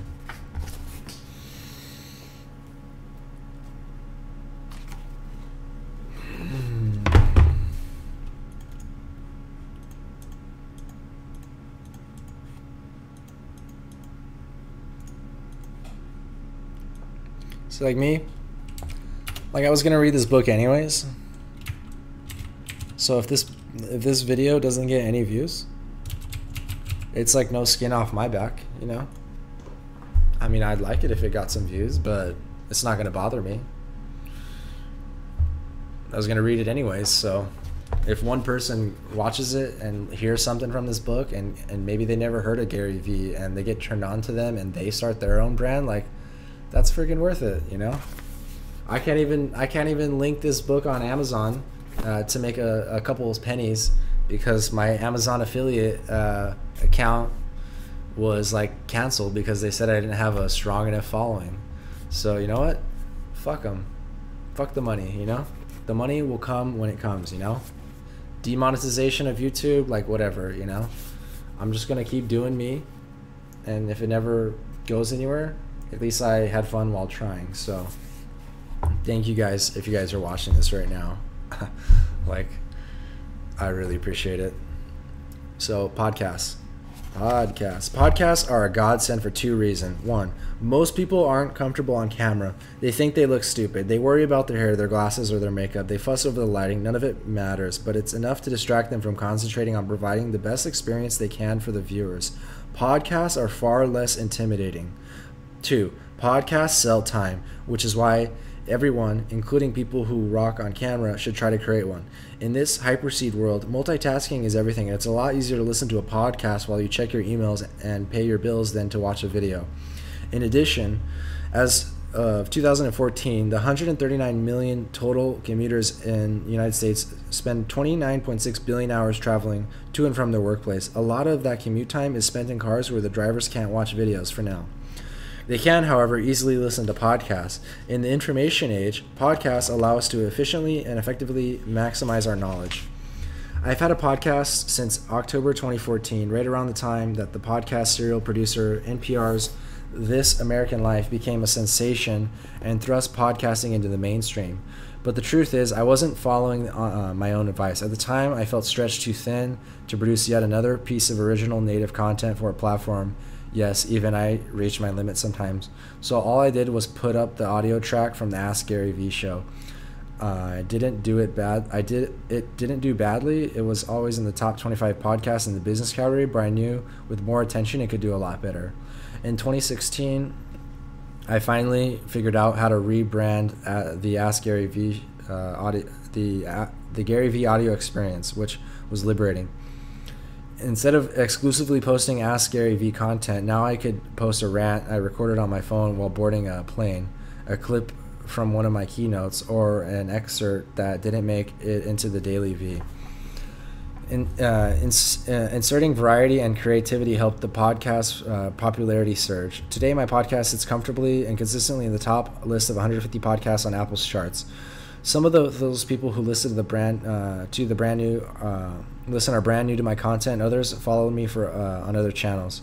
Either way, it gives me one more way to share my content, build my influence, and help people get started building the life they want.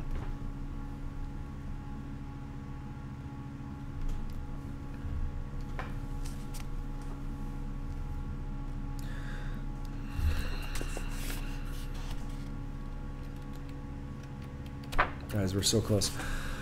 Whether you're uploading to Spotify, Apple Podcasts, SoundCloud, Stitcher, or any other podcast distribution platform, there will always be a very little you can do to differentiate from one another.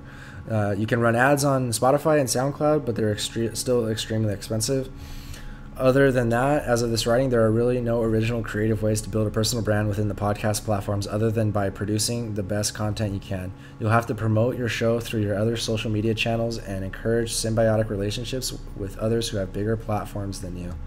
The good news is, however, that iTunes will open podcasts analytics, so podcasters will be able to see exactly where people will pause, skip, or sign off with their content. This will be invaluable to helping you learn faster how you can better tailor your content to serve your audience what it wants.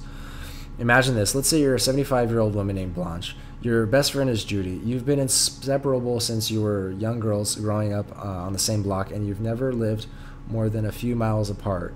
The two of you have raised a combined total of 6 children and been married 3 times, buried 1 husband, taken 12 joint vacations, adopted 11 pets over the last 10 years. The only time you've missed your monthly standing date for a movie was a lunch at Ruby Tuesday, was the time that Judy was hospitalized with the gallstones. One night in line to buy candy before seeing Wonder Woman at the movie theater, Judy says she thought Kathleen Turner's best performance might have been when she did the speaking voice of Jessica Rabbit. Here we go again.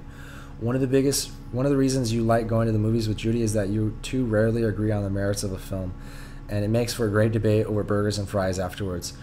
But this time she's taking you by surprise. You raise your eyebrows so high they climb right over your hairline. Better than Turner's role in Romancing the Stone? Better than Prizzy's Honor? Better than Peggy Sue Got Married? Judy holds firm. As you bicker, you can hear people chuckling behind you. Someone says, "They're the new Siskel and Elbert." That gives you an idea. After the movie, you and Judy head over to your favorite quiet corner at the local RT But before the two of you exchange your thoughts on the words on Wonder Woman, you pull out your iPhone and hit the voice memo button. You record your conversation. You go home, and the next day you call your nephew who has a podcast about muscle cars and ask him how to upload your tape onto the internet. He gently informs you that you're going to need to upload the MP3 to a podcasting platform, and that if you can, wait until the weekend. He'd be happy to help you show a few simple steps and help you teach you to use the basic equipment you need to get set up. If you can't wait, he said, just Google how to upload a podcast and distribute it. You'll decide to wait, but in the meantime, you call Judy and tell her that you want to go to the movies again next week. Thus begins the Blanche and Judy Show, a movie review podcast in which two elderly ladies share their thoughts on movies past and present. Your personalities, deep friendship, and chemistry make it a riot for listeners, but you also make it uniquely 2018 by recording your conversations in the theater before the movie starts, on such topics as your strong conviction that Raisinets are a disgrace to the grape, and Judy's memories of that ushers used to escort ladies to their seats, and you interview 4 people as they walk out to the film to get their take. In 3 short years, yours is one of the top 150 podcasts on Apple. Your podcast is your pillar, but you use it to create micro content too. Judy's sense of humor is often good for a quote, so you create memes and post them to Facebook and Instagram. You engage with people on Twitter and raise awareness of their podcast there. The two of you are interviewed by Entertainment Weekly and Variety. In time, it gets harder for you to get out of the house every week. Your back often aches and you're most comfortable in your lazy boy, but it doesn't matter anymore because the studios are sending you and Judy their movies to preview. Thanks to branding opportunities that have come your way, all of your living expenses are more than easily covered, and you are thrilled to know that you will now have a pass to much more than savings you and your husband accrued over your lifetime for your family. How I'm crushing it, John Lee Dumas, Entrepreneurs on Fire, John Lee Dumas on IG. I was dying a slow death in the cubicle. Sound familiar? If you're still young or in school, it is something you are trying to like hell to avoid. I had this whole world of creativity inside me, but I wasn't able to use any of it. I felt like I was almost choking on my own creativity because I had to be in a suit and tie and very formal. Everything was black and white, and I needed some color in my life. Until he turned 32, John Lee Dumas' life had been traditional as apple pie. The grandson of 2 military veterans and the son of JAG officer, service to his country was in blood. He left his small town in Maine in 1998 and Army ROTC scholarship to major in America studies at Providence College in Rhode Island. A member of the first round of officers commissioned after 9/11, a year to the day after graduating college. He started a 13-month tour of duty in Iraq. He spent 4 years on active duty before returning to the civilian war. He was at the start of a 4-year stint as a captain in the reserves, but otherwise he had no idea what to do with himself. He had tried law school but dropped out 6 months later when he worked in the corporate finance a few years later, but when he looked to the people working in the positions above him, he knew he didn't want their jobs. He had a feeling that he was destined for entrepreneurship, but he didn't know what it really entailed or how to even begin. So he started reading the self-help and business books in 2009. 1 month after its publication, he read Crush It. That was the book that inspired him to quit his finance job and move to San Diego, where he'd never been, and become a real estate agent. He kept at it for 3 years, but the job still didn't feel like a perfect fit. He kept rereading Crush It every year, though, and in 2012, something new struck him. I emphasized that no matter what industry you worked in, you had to build a personal brand. He realized that he wasn't doing that at all. He had a personal Facebook page, but he wasn't even on LinkedIn or Twitter or in any professional capacity. So he knew that he needed to change right away. So the other thing that caught his attention was the idea of podcasting. He really wasn't sure what a podcast was, so he decided to research it. He discovered that there were free and offered focused, targeted content. All of those self-help books and audiobooks were getting expensive, and now he had to listen to even more if he was going to build a personal brand. Podcasts sounded like they were right up his alley. And that's when I fell in love with this medium. I became a super consumer. For 8 months, I listened to as many podcasts as I could. It struck with me that, geez, I'm driving home to work. I'm home from work every day. I'm hitting the gym multiple times per week. I need to find that 7-day-a-week show that interviews an entrepreneur and talks about their failures, lessons, and aha moments. So I went to iTunes to find that show. It didn't exist. And I thought, I can't believe this. Why not be the person to create that show? So what if he had no experience in a production or in any interviewing people? Well, I thought, if I do a daily show, I'll get better quicker, because all these people, they're doing 4 episodes a month with their weekly shows, and I'm going to be doing 30 episodes a month. I just need to step into a void and do it, and I'm going to be bad, and I'm going to do a hack job for a decent amount of time. And you can listen to today's podcast and go back to episode 15, and you can see this guy isn't the same person. I was so bad. I was nervous. I was naive. I was just hacking my way through it, but I kept doing it every single day. He didn't just turn off a mic. He didn't just turn on a mic and start talking. Instead, he researched, diving into YouTube, absorbing in the free content and advice and material that was made available by other podcasters, and he found 2 mentors. Unnervingly, both strongly advised against doing a daily show, explaining that they all made their money doing other things beside podcasting. A daily would preclude all those other activities. It was like the only piece of advice Dumas rejected. I was like, you don't understand. I'm so bad that if I didn't do what everyone else was doing, no one's going to listen. I'm just not going to be good. So I have to do something different. I have to be unique. I have to do something that is going to raise people's eyebrows. Using 2 mentors with their large virtual Rolodexes, they were invaluable to helping Dumas land his first interviews. They weren't going to introduce him to A players, but they were willing to introduce him to BCD players that were still building an audience, publishing books, and eager to share their stories with a neophyte in exchange for additional exposure. It might sound as though Dumas has more confidence than the average human, yet despite his conviction that podcasting every day, learning while doing, would be the best way to create a quality product, and despite many of his guests' relatively low profiles and the public almost immediate positive response, Dumas found himself almost paralyzed by imposter syndrome. Who was he to reach out to anyone for a one-on-one conversation? But he soldiered on and worked on through his doubts and fears. I started my entrepreneurial journey with one strength, and that was discipline. And I can tie directly back to that back to the Army. But discipline alone is not going to get you anywhere. These 2 biggest areas I had to develop to go with the discipline were productivity and focus. People who are just disciplined can do something all day long, but if they're producing the wrong content, then where's that productivity? That's where the productivity has to come in. And you're not going to be able to consistently produce the right content unless you're able to block out what I call the weapons of mass destruction. He launched his podcast, Entrepreneurs on Fire, in September 2012. As his guests shared their interviews with their sizable audiences, the podcast started ranking on the iTunes new and noteworthy list. The dual effect meant that within 2.5 months, the podcast drew 100,000 unique downloads. He started receiving invitations to conferences, which gave him greater credibility along his rapidly growing numbers. The opening to approach bigger names such as Seth Godin, Tim Ferriss, who had both just released new books, Barbara Cornyn, and yes, Gary Vaynerchuk. And now he was ready to explore ways to monetize. He turned to his audience and asked them what they wanted, and he listened. From what I found was very clear. If you're willing to commit to delivering free, valuable, and consistent content, you're going to build an audience from that. Then if you're willing to engage with that audience one-on-one and ask them, what are you struggling with? And then just listen, they will tell you what their pain points are, their obstacles, their challenges, and their struggles. And then you, the person that they know, like, and trust, who's been delivering that free, valuable, and consistent content for a significant period of time, can provide the solution in the form of a paid product, service, or a community.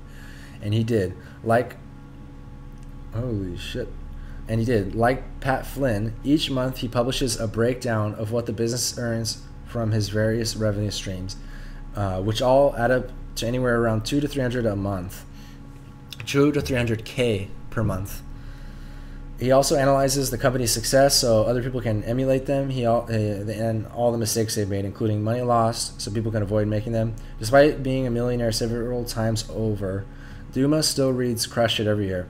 The thing that keeps me coming back to is the land grab. That's what I think so many people miss. All the time people say, Johnny, you're so lucky that you started podcasting when it was nothing and now it's the golden age of podcasting. You had the land grab, and they're completely right. My timing was perfect. It was super amounts of luck and great timing, but what they miss is that there's always the next big thing. They're not focusing on the next big thing. They're looking at the past. They're looking at the next snap, and there's the next Snapchat, then there's Instagram stories, and now there's Facebook Live. There's always the next opportunity to land grab and to become that person. Yes, I'm considered the king of podcasting in a lot of niches because I've been able to build a 7-figure business around just podcasting. But since I've launched my podcast,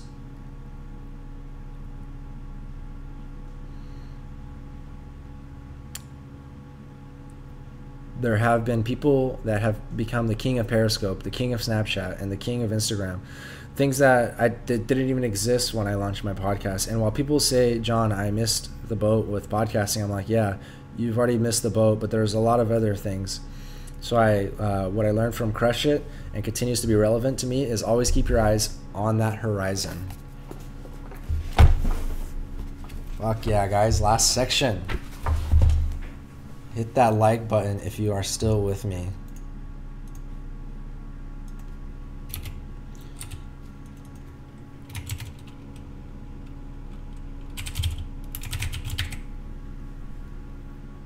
Try to get Gary V to see this. All right.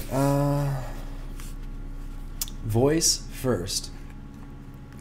This may be my favorite chapter. Chances are good that most people are reading this have at least heard of, if not experimented with, all of the platforms we've discussed so far in this book.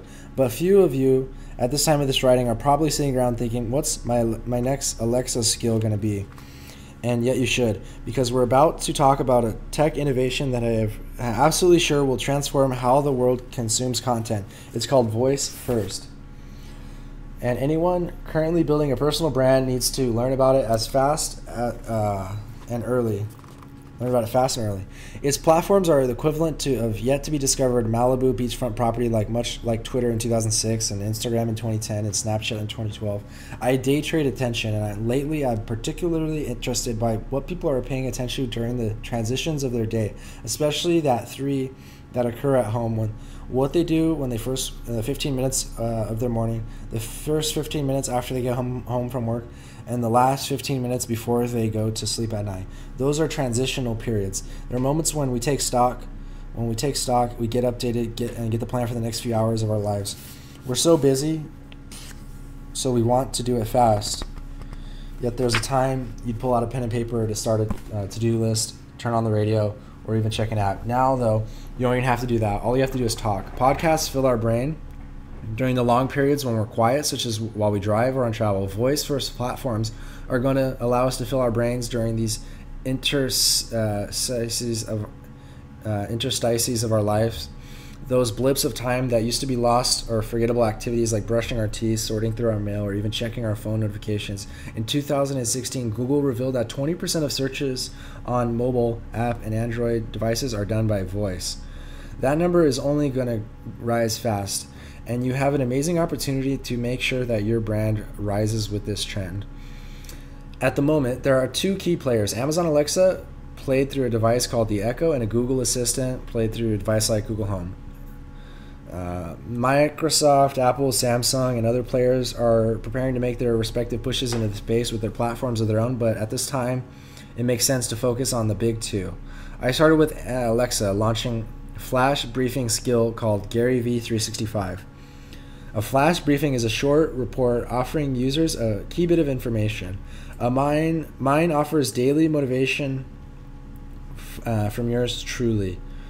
The Skim airs its breakdown of the day, top news story, e-flash,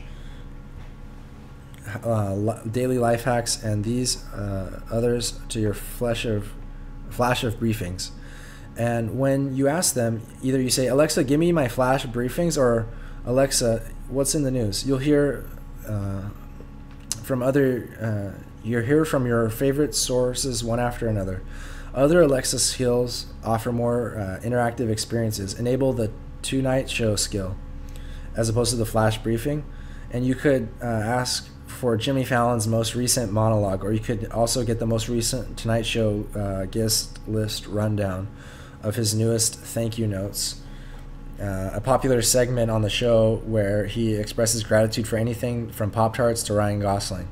I could develop a skill called Gary V Recommends Wine that recommends 3 wines to go with whatever you told it you were going to eat, and gives you the ability to order these wines straight from the skill through a third-party alcohol distributor like Drizzly or Minibar. Delivery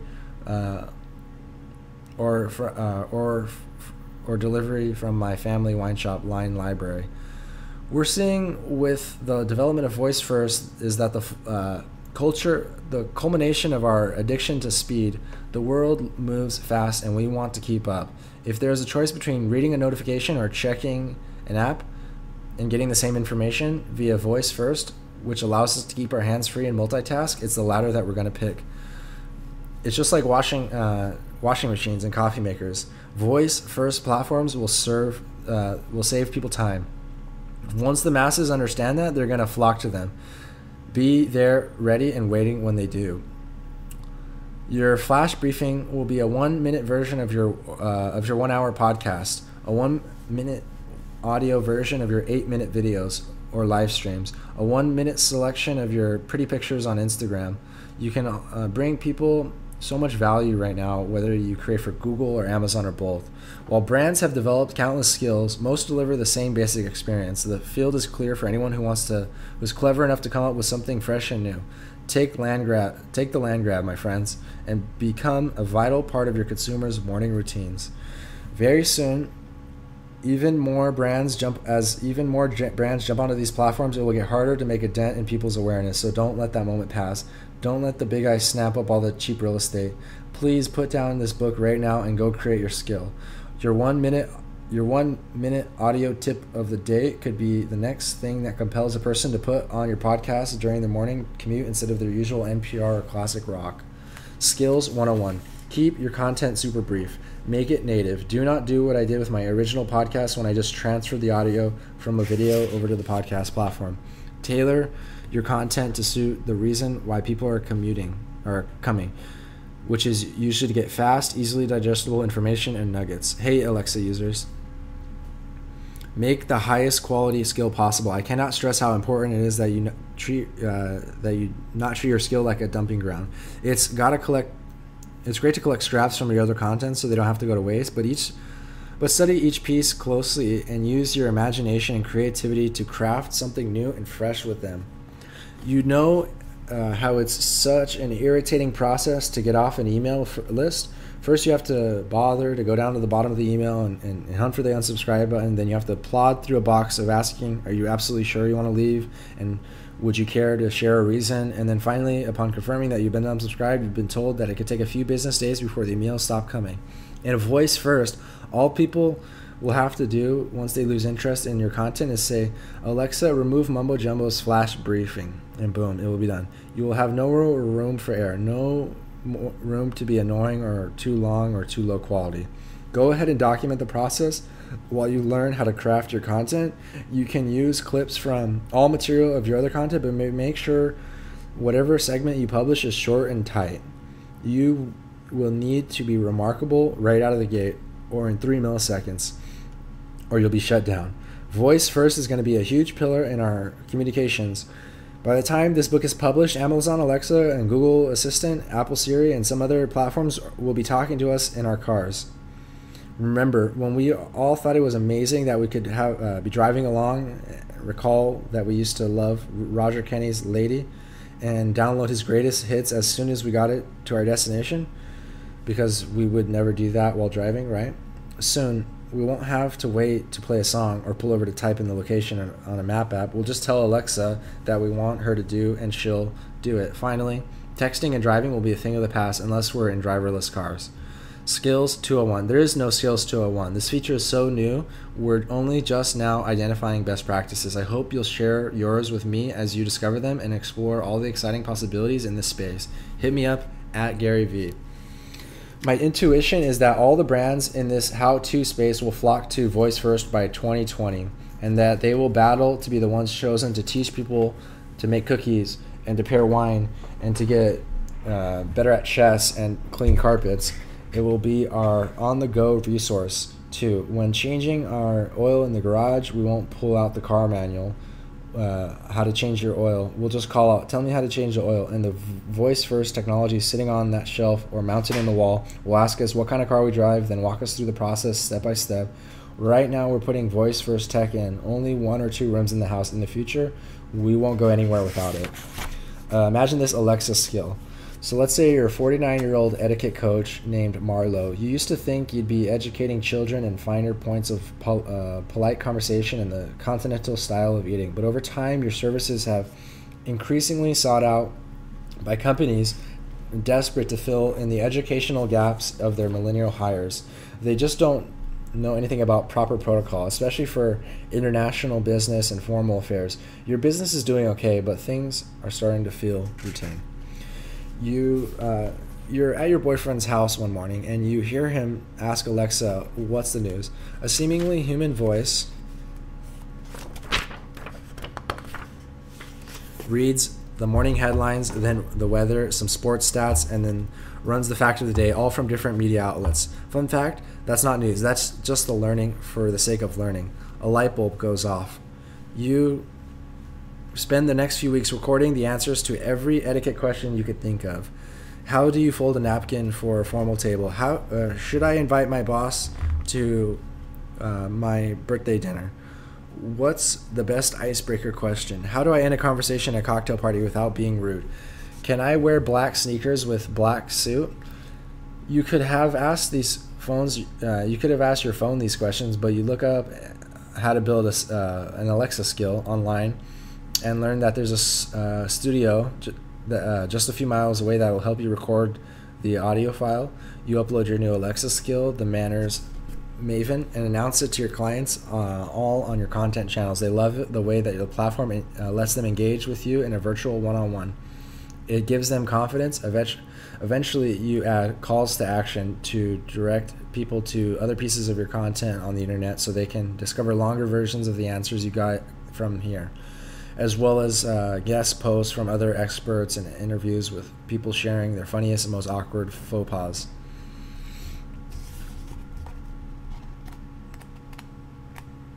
Oh, we're so close.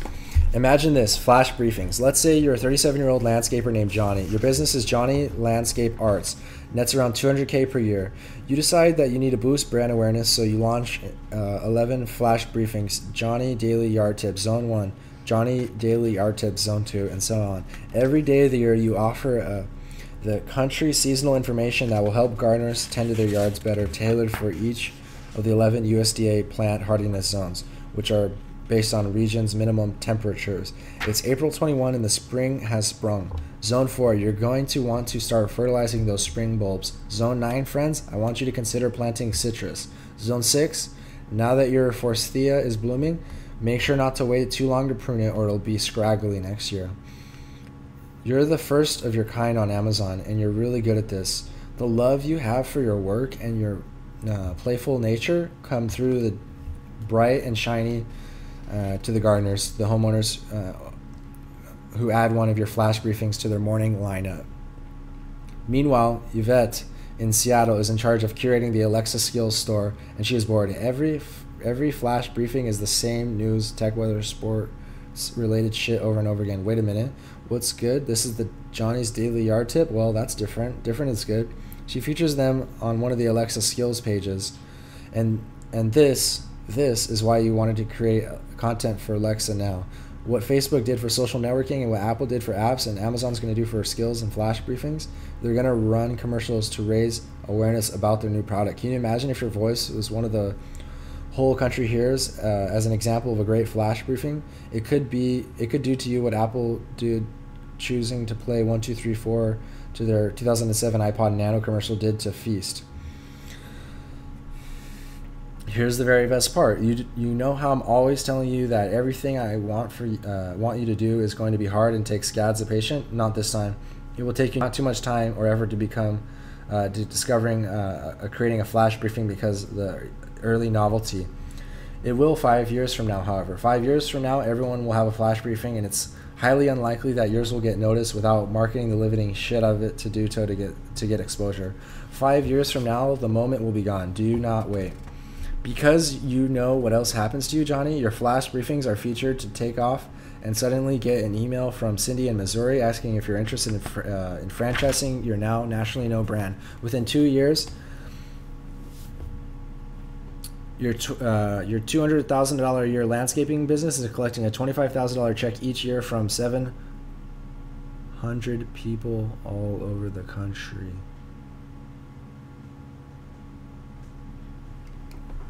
Damn. Franchise. Incidentally, Marlo and the Manners Maven should do this too. In addition to making their skills, she should make a new recording of 365 etiquette questions, one for every day of the year. Did you know that even in the digital age, a handwritten thank you note should always be sent after a job interview? Did you know that the word etiquette is derived from the French word ticket, and King Louis XIII's attempts to keep visitors from trampling his gardens? She needs to do this for the simple reason that she can, because the cost of internet real estate today is so low. Don't be the 2017 first-time home buyer in Malibu.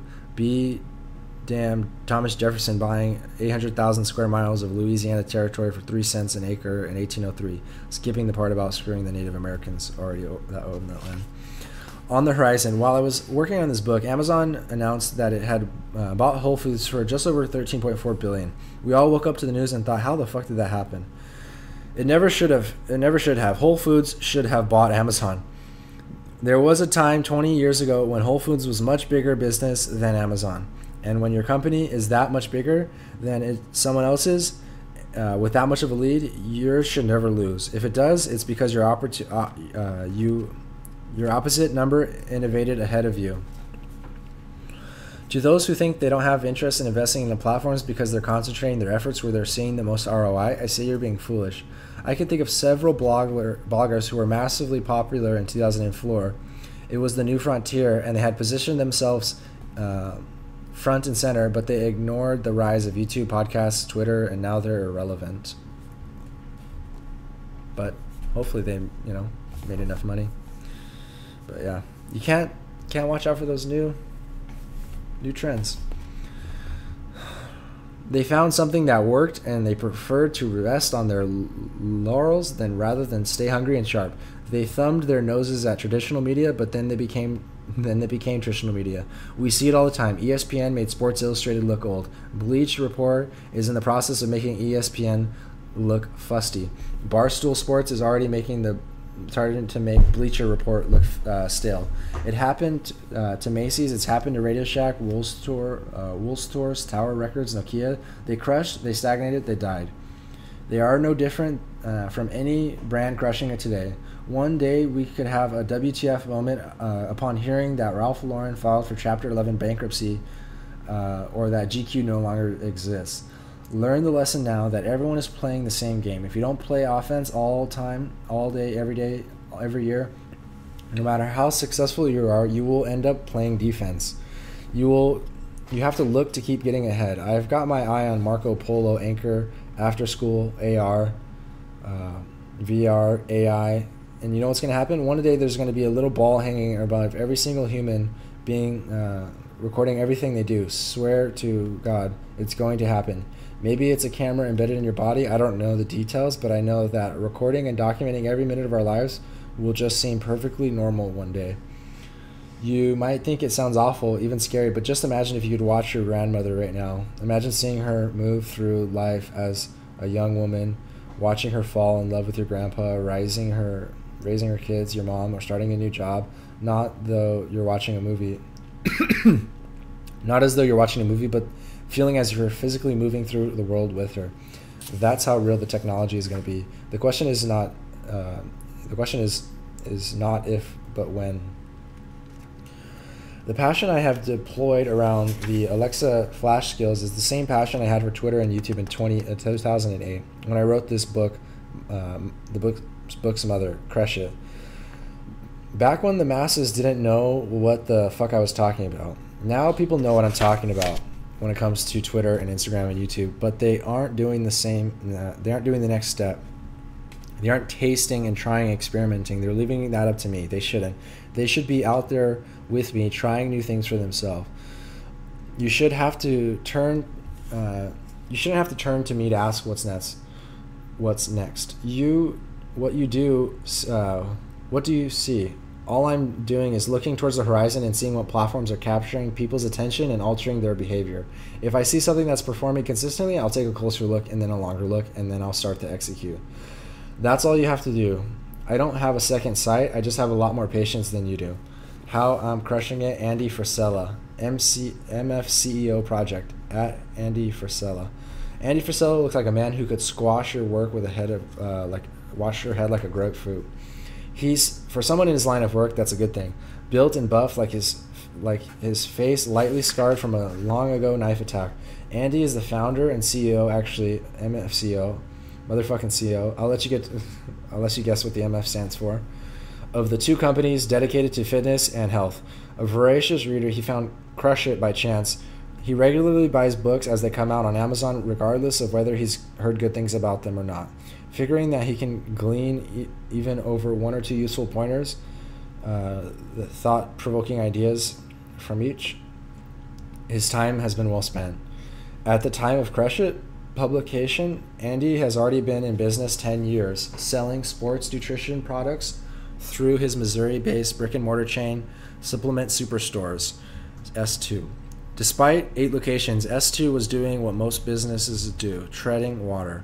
Business was good, but not great. Certainly not enough for Andy to take home more than $50,000 per year.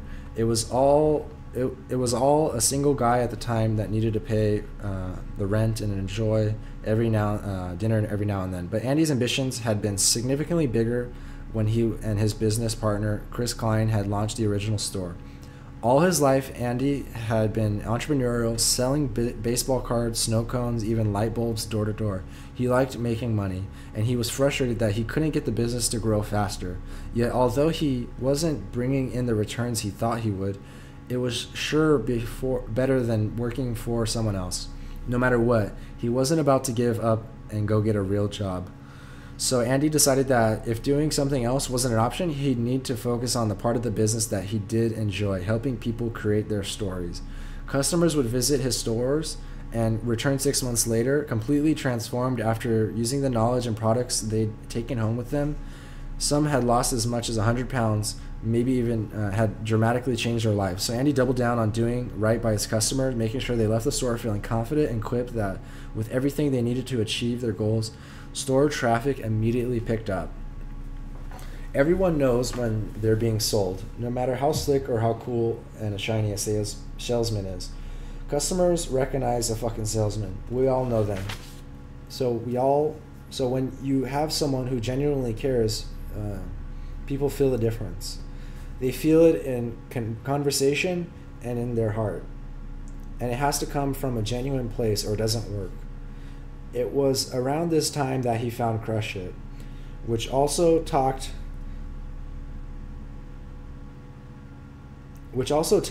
about caring about customers and focusing on what you are providing others as opposed to focusing on yourself. It was a pivot point, reinforcing instincts and confirming that he was taking the business in the right direction. I was passionate about making money, and that's what held me back for so long. I wanted to make money so bad that all I cared about was making money, like most of these dudes who are trying to start a business. And when you're always focused on the money, you don't have time really to think about what you could do better for your customers. When I shifted that focus and started caring more about the customer in front of me, things started happening. I'm not super passionate about bodybuilding. I'm not a workout freak. I work out, I stay in shape, but it's just part of what I do so I can do other things. I'm passionate about creating people's success stories. Andy and Chris reallocated a large chunk of their marketing budget to improve their in-store customer transactions. They handed out free t-shirts, they hired extra staff to advise people on nutrition, they kept a clutch of umbrellas by the door for the people to take with them if it started to rain. In short, they provided a customer experience completely different from what most people are used to. Their business doubled every year for 5 years in a row. Eventually, they increased their advertising and marketing budget. Advertising should be used to accelerate the stories that are being told about you. People were finding us, coming into our store, staying, and referring their friends. If people aren't telling good stories, all advertising is going to do is speed your death. The year 2009 also saw Andy and Chris start another company, First Form, the premium brand of supplements. This one was founded from the get-go on principles Andy had finally realized were crucial to business success. The marketing strategy to build First Form was simple and grassroots. Care about the customers, give them exactly what they want and more, and then create opportunities for them to easily tell others about their great experience. That's where social media came in. Andy had been on Facebook for a while, but hadn't been using it properly. Now he took a strategic approach, going heavy on value content instead of constantly pictures of his dog, although Andy's dogs still get plenty of screen time, and deservedly so. Creating a place where his community could come together. In addition, he started building his personal brand. He tried Twitter but struggled to cram everything he wanted to say into 140 characters. So he thought at First Form was a healthy following. You won't find Andy himself there. He calls Snapchat an edifying tool because it allows the world to see the real life, behind the scenes work of entrepreneurship, though he admits that he uses Instagram stories more now. For Instagram, he did exactly the opposite of what the normal works best on the platform. To the great effect, he has over 600,000 followers. I post pictures and videos that make long ass captions. When I first started it, people told me, "Oh, nobody wants to read this shit," but apparently they do. With social media, I think it's about being authentic to yourself and finding what's going to be the thing that suits you, versus where everybody else is, and deciding that's where you need to be. It's about finding what works and working with that. Together, these companies grew from 1 million in sales to 100 million. Andy predicts that in 2018, we will see in excess of 200 million. Damn. As his brand and business swelled, people started to notice that Andy knew something other entrepreneurs didn't. The press reached out to get his story, and the more he shared, the more people wanted to know. He met a writer, Vaughn Kohler, who suggested he write a book. When he was ready, so the two sat down for a series of interviews. We videotaped their sessions, and Andy thought some clips might be good, make some good content for the Instagram and Facebook. Jackpot. They started going crazy. I had one clip that got 2 or 3 million views. It was a 15-second clip. After each post, Andy would get messages from people asking where they could hear the full podcast, so Andy figured he better start producing one. In 2015, he and Colbert started the MFCEO Project, a motivational podcast about business and success. The first episode debuted at #1, and the program has stayed in the top 50 in managing and marketing content, earning 1.5 million downloads per month. Andy's persona and fiery delivery made him a natural for the speaking circuit, and the invitations started flooding in. He enjoys public speaking so much that he accepts every opportunity he can, whether it's 5 people or 5,000. Sometimes he gets so motivated to do so, he speaks for free. Sometimes he gets $50K fee for a single event. Starting in spring 2017, he launched a YouTube channel, The Frisella Factor, on which he answers the podcast listeners' emails and questions. It took 18 years for Andy to get to where he is now, but he envies the younger generation of entrepreneurs who have never known a world where they couldn't connect to the bigger world with the click of a mouse. However, he thinks that the younger generation would do well to remember that certain values and business practices are timeless. My journey took much longer than it should have. We created our first business pre-social media, building everything through word of mouth. Our second business was created post-social media. We've succeeded in both eras, and the reason that we're successful is because the lessons we learned pre-social are applicable to post-social. You just have to use your right tools the right way to accelerate the word of mouth. But if you're starting out right, If it takes you 17 years, there's something wrong with your brain. But if you're starting out right now, you could reach people instantly. You can get instant feedback. All of the things that took us months and years to figure out could be figured out in a short amount of time. Now you can connect with people from all over the world on a minute-by-minute basis. The kids that now are starting out are lucky, but they're handicapped too. They rely too much on social media. They rely too much on the likes. They rely too much on the shares, the messaging, and not enough on the face-to-face interactions. And learning how to create customer experience comes from face-to-face, man.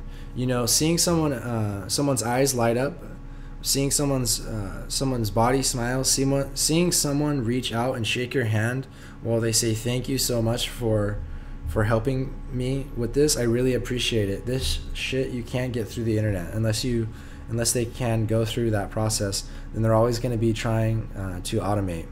And that's why you see so many people creating a product that they sell well versus trying to create a true brand that represents something. If you can bridge these two things together, the social media smarts with the skills to engage face-to-face with empathy and care, then you've really got something special. Conclusion.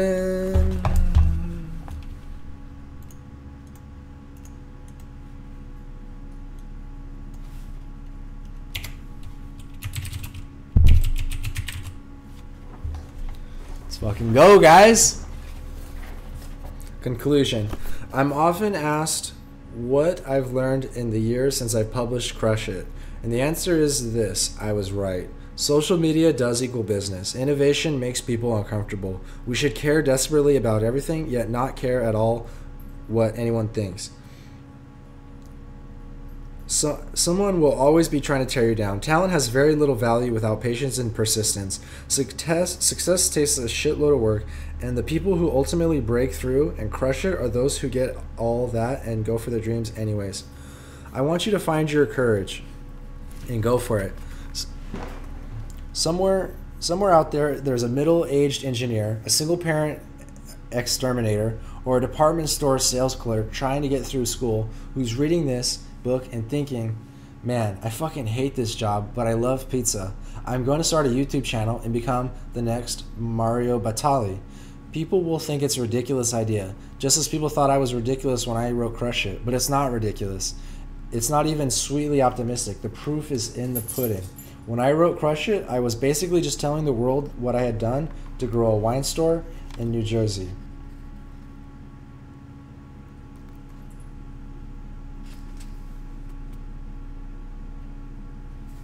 Now, as I write, I'm a judge on Apple's first original show. I hope this book has inspired you to change your life for the better. People often tell me they want to be like me. I'd rather you be like you.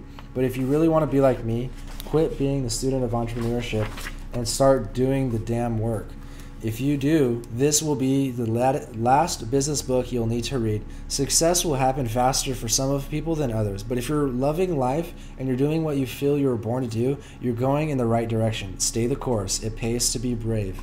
If it helps, think of me as the shield between you and all the negativity out there. Believe me, I've heard every criticism and weathered every insult. I've had defended every position 1,000 times, and I faced many disappointments. I've taken all the punches, and I'm not only still standing, but I'm stronger than ever. There's nothing anyone can throw at you that they haven't thrown at me already. If I can stomach it, so can you. If you want to crush it badly enough, remember, you're not trading in your day job for an easier life. There's nothing easy about becoming an entrepreneur and an influencer. You're trading it in for a different life, one with more flexibility and fun. Chad Collins on Twitter at Chad Collins credits Crush It with helping him create his 7-figure companies and 2 Guinness World Record-breaking fan festivals, Lego, Brick, Live, and Mine Fair, out of a YouTube channel he created with his 7-year-old daughter. Collins actively tried to avoid the entrepreneurial life because he knew how hard it would be. I grew up in a family of entrepreneurs, and when it was all going awesome and well, when it was going bad, it was really bad. I had to make a choice to work for the man on purpose. But he wasn't unhappy being an entrepreneur. and but he wasn't happy being an intrapreneur. And when he saw a chance to create the life of his dreams, he jumped. He believed that the experience has primed his daughter for success too, no matter what path she pursues. Jordan was interviewed by Time for Kids, which featured her on the site's homepage. Since she turned 9, she'd run the Lego trivia presentation at the events. She owns it. She creates her own PowerPoint presentation. She's seeing how it got started. She knows she will be able to accomplish anything she wants to. She and my son have seen it all play out. She'll succeed as long as she keeps the confidence that she has and applies it to whatever she does, and yes, she will. And so anyone willing to take a risk and take the principles of this book to heart, please just try, if not for yourself, then for the people you love and who are watching you, who want you to be happy. You know where we are in this game. We haven't even heard of the national anthem. We haven't even gotten to the parking lot. I cannot wait to see what performers we're talking about in 9 more years. I'm never afraid of the future. It's practically a national sport to reminisce about how much easier and slower life was in the past. People wonder if we're sacrificing something irreplaceable, perhaps even changing the human condition, as we become increasingly obsessed with speed and productivity. I don't worry about it because we are simply doing what we've always done and what we were probably born to do. We wax nostalgic, but our actions betray us. How many people above the age of 13 in America do not have a cell phone? Practically no one. As long as we exist, humans will continue to embrace whatever inventions offer us the most speed and convenience.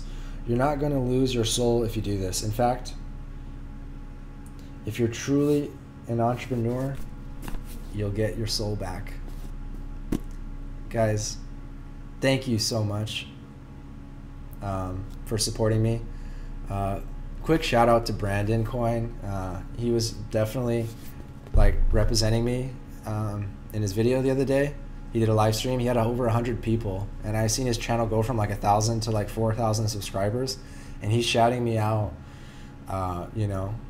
saying people to go to my channel, and that just makes it like I've already won, that someone is out there I met online who cares. He does mining content. I do some mining content.